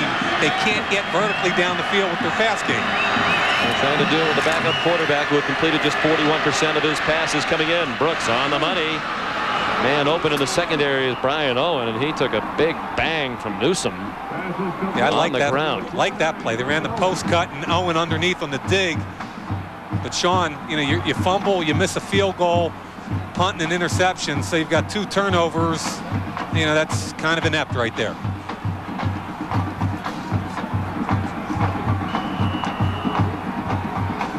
All 3 phases of the game, offense, defense, and special teams, since the 3rd quarter began, Virginia Tech has taken charge. Fake snap there, double clutch on the snap by Tom Laughlin, and the flag thrown. Dead ball prior to the snap, false start, offense, 5-yard penalty, first down. Well, like his opposite number, Conate, Laughlin is quite a story. He's played the whole year with a rather severe ACL injury. The doctors told him he can't make it any worse, but he's playing with a brace. He hurt himself on the last scrimmage of spring practice. He thought about not playing. His mother, Shirley, told him, and we quote Tom O'Brien, the offensive coordinator here, to suck it up and play. Yeah, it's a great story. Dad played at Wisconsin. There it is. There's a double clutch right there.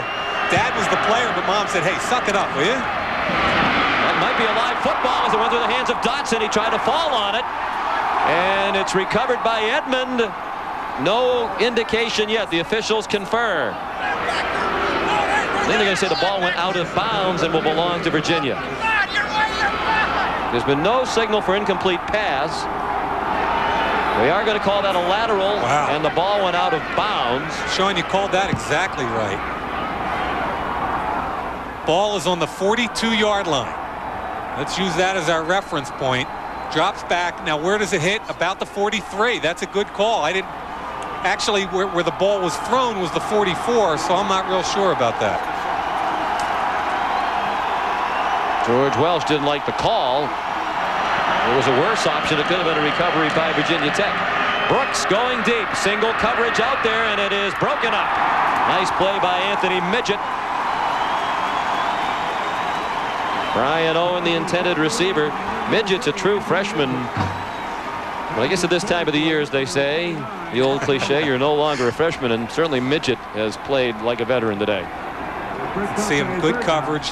Looking back for the ball is the key, and if you can't catch it, at least knock it down. And in this situation, where you're up 26-9, whatever you do, the cardinal rule, don't get beat deep.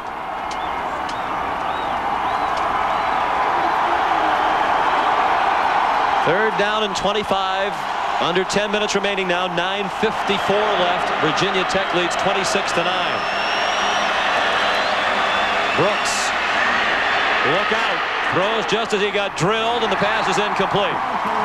Through the hands of Derek Bird. And it was John Engelberger who was bearing down on Brooks just as he threw it. Yeah, the two ends, Cornell Brown and John Engelberger, accelerating the football in the dash series, but from behind, 87 is Engelberger, knows he's got the shot, so he takes it. Will Bryce will punt. And Scales will run it back. Tremendous punt by the All-American. Scales backpedal to the 18. And he gets knocked down just shy of the 24-yard line. A 49-yard punt, a 6-yard return. 26-9, Tech. On this brisk evening. Business brisk at the concession stand. The good news, Mike, is you don't have to drive home with that guy. I think he only paid about $1.50 for it too. And in New York, that's about $10. Chili on top of the hot dog. Well, we talked about the lack of respect from the media pollsters in the AP poll. Virginia Tech only ranked 17th. You wonder what they have to do to convince people they're better than that. They've won 19 of their last 20. This will be 7 straight wins against ranked opponents if they hang on and win this one. And yet they linger at number 17 with only 1 loss at Syracuse against a very good Syracuse team. And that game was 24-21 at the start of the 4th quarter. Yeah, I've got a huge problem with the media as far as the 17 ranking in the AP poll. Why is Tennessee, Notre Dame, Penn State, and every other team in the country with 2 losses ahead of Virginia Tech, which has won 19 of their last 20 and beats every top 25 team they play? I mean, the Big East does not get the respect they deserve at the top rung of their conference. Syracuse, Virginia Tech can play with anybody right now. Even though Miami's down a little bit, you talked to Frank Beamer about the athletes on that Miami team. They still have tremendous talent. 2nd down and 8. Tech just trying to run some clock. Behind that big offensive line, it's Ken Oxendine. Well, here's the story tomorrow when Syracuse plays Miami here on CBS. Syracuse wins. They win the Big East title outright. They are the Big East representative in the Alliance Bowl. But if Miami wins, Miami, Syracuse, and Tech will all be tied. Tech beat Miami. Miami will have beaten Syracuse. Syracuse would have beaten Tech. So they'll go by the best combined ranking in the poll, and right now that favors Virginia Tech. Take 17 and 9 is 26 divided by 2. It's an average of 13, which would beat everybody else. And if Syracuse loses, they get the Alliance. Oxendine, nice cut. And he's cut down to the 35, but he has a first down. Stephen Phelan chopped him down. This is why they like Ken Oxendine in the hole, makes Shannon Taylor look bad. Come the pulling guard and tackle on the backside. The dip outside. Now watch the break right there. Blows right by him. Good job. Once again, I was wrong. It wasn't Taylor. It was Poindexter, the free safety. Makes the cut inside the free safety. Good running. And a good tackle by Phelan, who's another walk-on. He's now on scholarship. Yeah, he's a great story. And we'll tell it in a moment. 35-yard line, 1st and 10. Edmonds, the fullback, into the line. Stephen Phelan is a junior from Montgomery, Alabama. Wasn't really heavily recruited out of high school. The public address announcer for his high school football games is a fellow named Chet Moeller, who was an All-American defensive back at Navy for George Welsh in the 70s. He called George and told him about Stephen Phelan, told Stephen Phelan about Virginia. Stephen wanted a good academic school, and certainly Virginia's a great school, so he walked on and is now the starting strong safety. He graduated in May. He has a year of football eligibility left. The coaches don't know if he'll come back. He has a 3.7 GPA and a room on the lawn. is a very big deal in Charlottesville. Deep pass, incomplete. Intended for Shawn Scales. Those rooms on the lawn in Charlottesville go to distinguished students and campus leaders, and he's the only football player, Stephen Phelan, with a room on the lawn. Scoring summary, if you joined us late, Virginia scored quickly an 80-yard run by Tiki Barber on the first play from scrimmage, set up a 19-yard field goal. In the second quarter, Rafael Garcia kicked his second field goal. It was 6-0. Then the first touchdown of the game, a 16-yard pass to Edmonds on a screen. Garcia's field goal made it 9-7 at the half. It's been all Tech here in the second half. Michael Stuewe, a 21-yard reception. Marcus Parker, a 9-yard run. That made it 20-9. Oxendine on the draw. On 3rd and 9, he got 4. And they'll have to punt. And the most recent touchdown on the reverse, Shawn Scales, 17 yards. Shawn Scales, another great story. His father left the family home when he was 2. His mother became addicted to drugs. While he was in junior high and high school, he lived with 7 different surrogate families. His coaches and teachers helped him all along the way. They helped raise money to send him to Fort Union Military Academy so he could get his grades up to go to major college football. And here he is starring at Virginia Tech as a junior. Kibble to punt. Tiki Barber standing at his own 20. 6 minutes remaining. They came after the punt, did not get it, and Kibble boomed it. Barber watches it sail. And it bounces into the end zone. A 60-yard punt.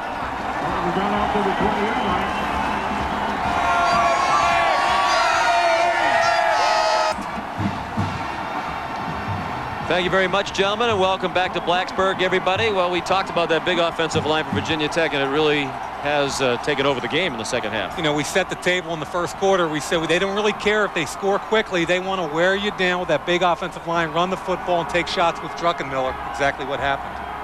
So Virginia really up against it now, down by 17 points with 5:50 remaining. Aaron Brooks delivers a little bit too high. He was looking for Crowell, and Keon Carpenter had the coverage. It'll be 2nd down and 10.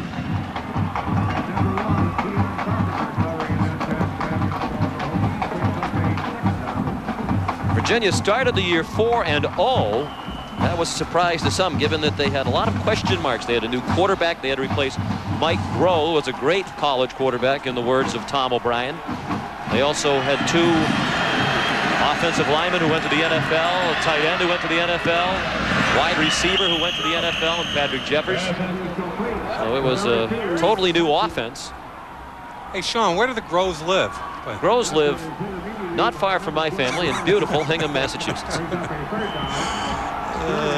I just quoted Tom O'Brien. He called Mike Groh a great college quarterback, and who am I to disagree with him? Oh, he was a heck of a... also agree with him. I agree with that also, just teasing. And his father, Al Groh, the defensive coordinator of the New England Patriots, is an outstanding football coach. Pass on target to Demetrius Dotson. Lauren Johnson had the coverage, 11 yards on the gain, and a first down. Dotson, a true freshman out of Staten Island, New York, a first-team All-Stater in New York State at Curtis High School last year. He has 3 catches today, and only 6 for the year coming in. 5:11 remaining. Each team with all 3 timeouts left. Brooks takes off. Has a first down into Tech territory, out of bounds at the 45-yard line. 15 more on the scramble by Aaron Brooks. Coming into the year, we talked about the offensive line and who would step up for them. The left side with Karzewski, number 79, and Raley have really been the key. Look at this. Cornell Brown again doesn't get to the quarterback. Cornell Brown, when he came in, was a 205-pound linebacker defensive back. He's now 250. Quickness is his game. Inside handoff, and Tate was waiting for Tiki Barber. Well, Karzewski was one of those players who stepped in. He's a first-year starter, and Tom O'Brien thinks he has all ACC potential next year, which will be his senior year. He's out of Gaithersburg, Maryland. Gain of 1 for Tiki Barber. 2nd down and 9. Time running out on the Cavs. 4:35 remaining. Virginia Tech leads 26-9. Brooks nearly went down, now does go down. Third sack of the football game for the Hokies. This one for Nat Williams, the redshirt freshman from Jacksonville. His first career sack. Hate to use the cliche, a coverage sack, but that's exactly what it was. Gave a 2-deep look, dropped into a 3-deep zone. Adam Brooks wanted to run a corner route, but Lauren Johnson watch what happens. He almost throws it right there. Then he realizes it's an interception if he does. Nate makes the tackle. After Danny Wheel got a hand on him to throw him off balance. 3rd down and 20. Cavaliers back at their own 45. Cornell Brown chased Brooks out of the pocket. He has a lot of running to do to get the first down. And he is slammed down out of bounds. They throw a flag. Wow. Bad play by Newsome. It would have been 4th down and about 15.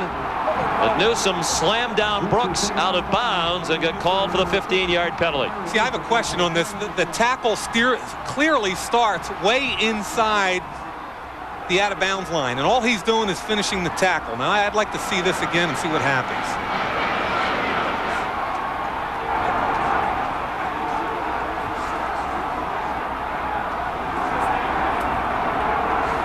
Now, he's going to call it unnecessary roughness, but let's take a look again.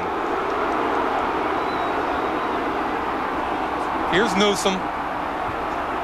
Makes contact about 4 yards inside, and then he throws him down late. The question is, was it unnecessary roughness? That's borderline. Yeah, and he was in the process of tackling him, and he didn't have him down. I guess he has to know that he's across the sideline. I think let him go. I agree, Shawn. I think it's very borderline in that situation. You've started the tackle, you're finishing it. If it happened inside, they'd never call that. If it happened on the other sideline, they might not have drawn the flag. The officials had plenty of help from the Virginia folks. After the big penalty, Brooks goes to the sideline. Good job of walking the tightrope by Brian Owen. You gotta like Brian Owen, the walk-on kicker. Does a great job coming back to the football and then just kind of tickles the twine with his toes. He's not the only good athlete in his family either. His sister Heather was an All-American field hockey player. James Madison here in the Old Dominion. Did a great job. Newsome didn't feel him coming. He came back to the football. Good recognition by Brooks. Good job staying in bounds by Owen. And Newsome certainly wasn't going to hit him once he had toppled over out of bounds. 2nd down and 3. Owen again with Newsome in coverage. 1st down at the 22. 3.5 minutes remaining. And Virginia Tech leads 26-9. Tech's got to be a little careful here. They're bleeding the clock by playing a soft 3-deep zone, but you can't let them score this quickly because they can be right back in the football game. 17-12 Nebraska over Colorado. And in another game seen parts of the country on CBS today, LSU defeated Arkansas. Timeout on the field. 3.5 minutes remaining. Brooks talks with Tom O'Brien. Now is no time to discover your ordinary flashlight isn't working. Interestingly, Virginia used one of its timeouts. Now has 2 left, even though the previous play got out of bounds to stop the clock. And it's a 1st down and 10 play of the 22. 10th play of the drive. Virginia Tech has really softened up its defense. Good scrambling ability by Brooks, and he's close to another 1st down at the 11-yard line. Brandon Simonis made the tackle. They'll mark Brooks down back at the 11, an 11-yard gain and a 1st down for Virginia. It was Engelberger who forced Brooks out of the pocket in the air and took off. See if Tech gets more aggressive now inside the 10. Engelberger in pursuit again. Brooks lofts it out of the end zone. Caught by Owen, but out of bounds. Hard to believe Engelberger was a walk-on with the way he's played today.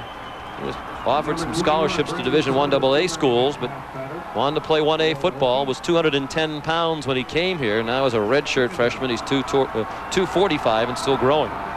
You know, now with the scholarship limitations down to 85, it was 105 just a few years ago. Coaches have found that walk-ons, especially selected walk-ons, become a bigger part of everybody's program.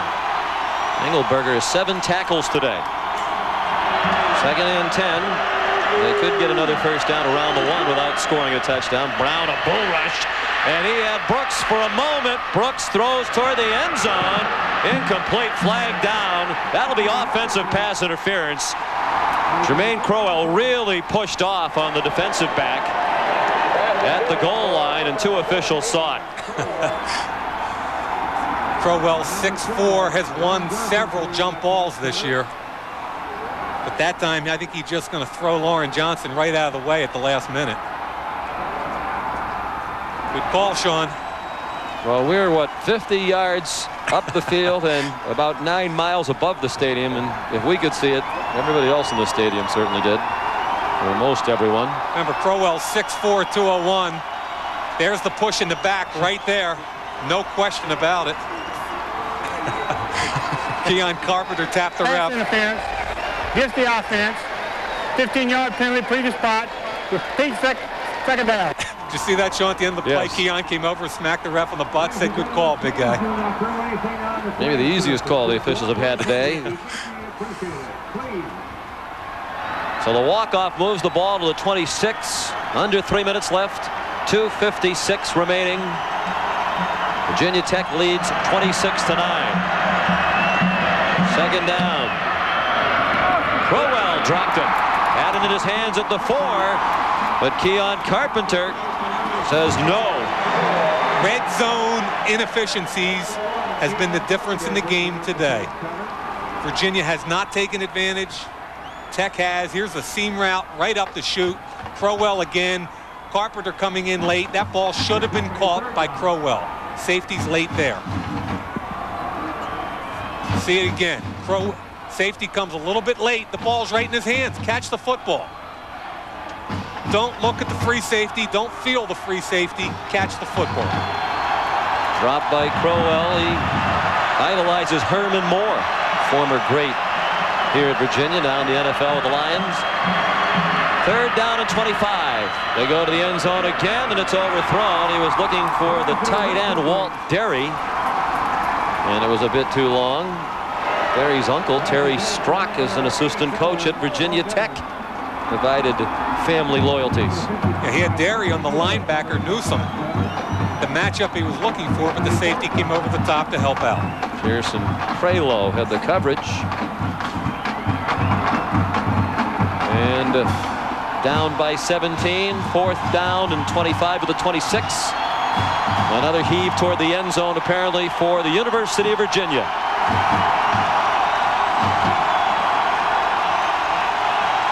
Three wide receivers to the left.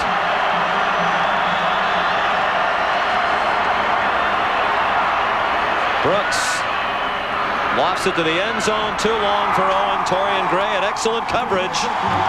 And the Hokies take over on downs. And that's the guy right there you want on coverage late in the game in a critical situation.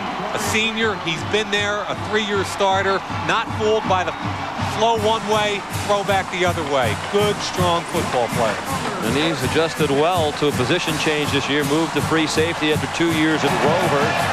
He was an all-conference player as a Rover, first team All-Big East in '94, second team last year. And Torrian Gray is a candidate for all-conference honors again as a senior.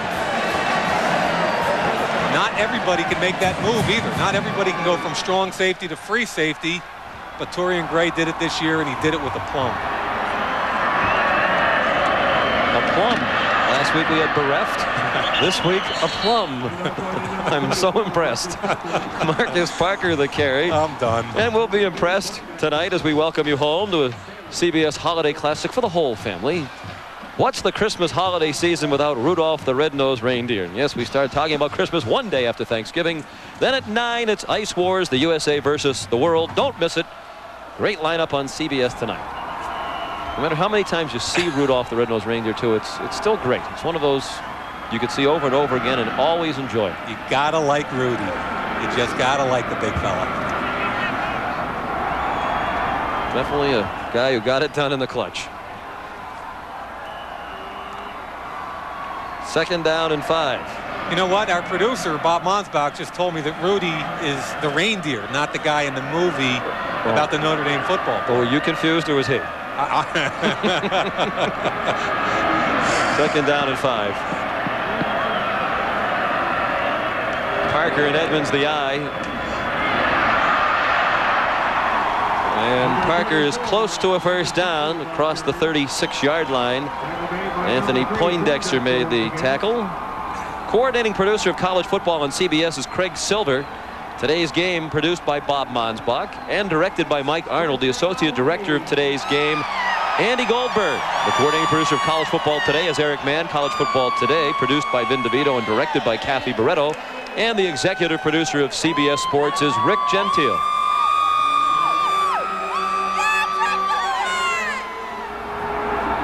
On the day on which Tiki Barber becomes Virginia's all-time leading rusher, it'll be a very disappointing loss for the Cavaliers, who led at the half. Tiki's from a Virginia Tech family. His dad played here. His mother is a Virginia Tech graduate. He and his brother Rondé have had virtually no contact with their father since they were about 4 years old. The mother, Geraldine, raised them and is enormously proud of her sons. And there is Mrs. Barber. Worked a couple of jobs to raise her kids. She has seen them go to one of the great universities in the country. They're outstanding students, outstanding football players. She's an outstanding student, went to graduate school and got a master's with a 4.0 GPA at a local college.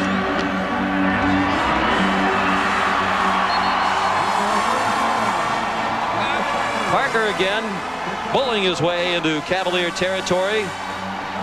Why not? One more time behind DiNapoli, who's had a great game in the offensive line, especially pulling, and that time he pulled right into the hole.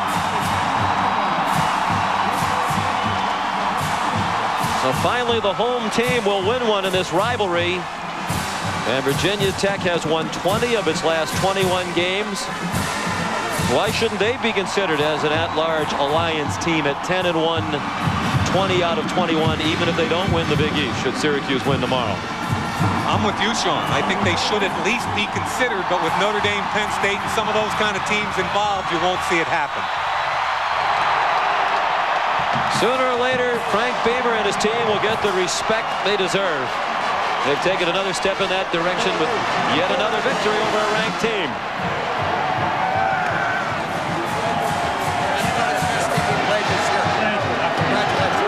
You could hear George Welsh say to Frank Beamer, "You're the best team we've played this year."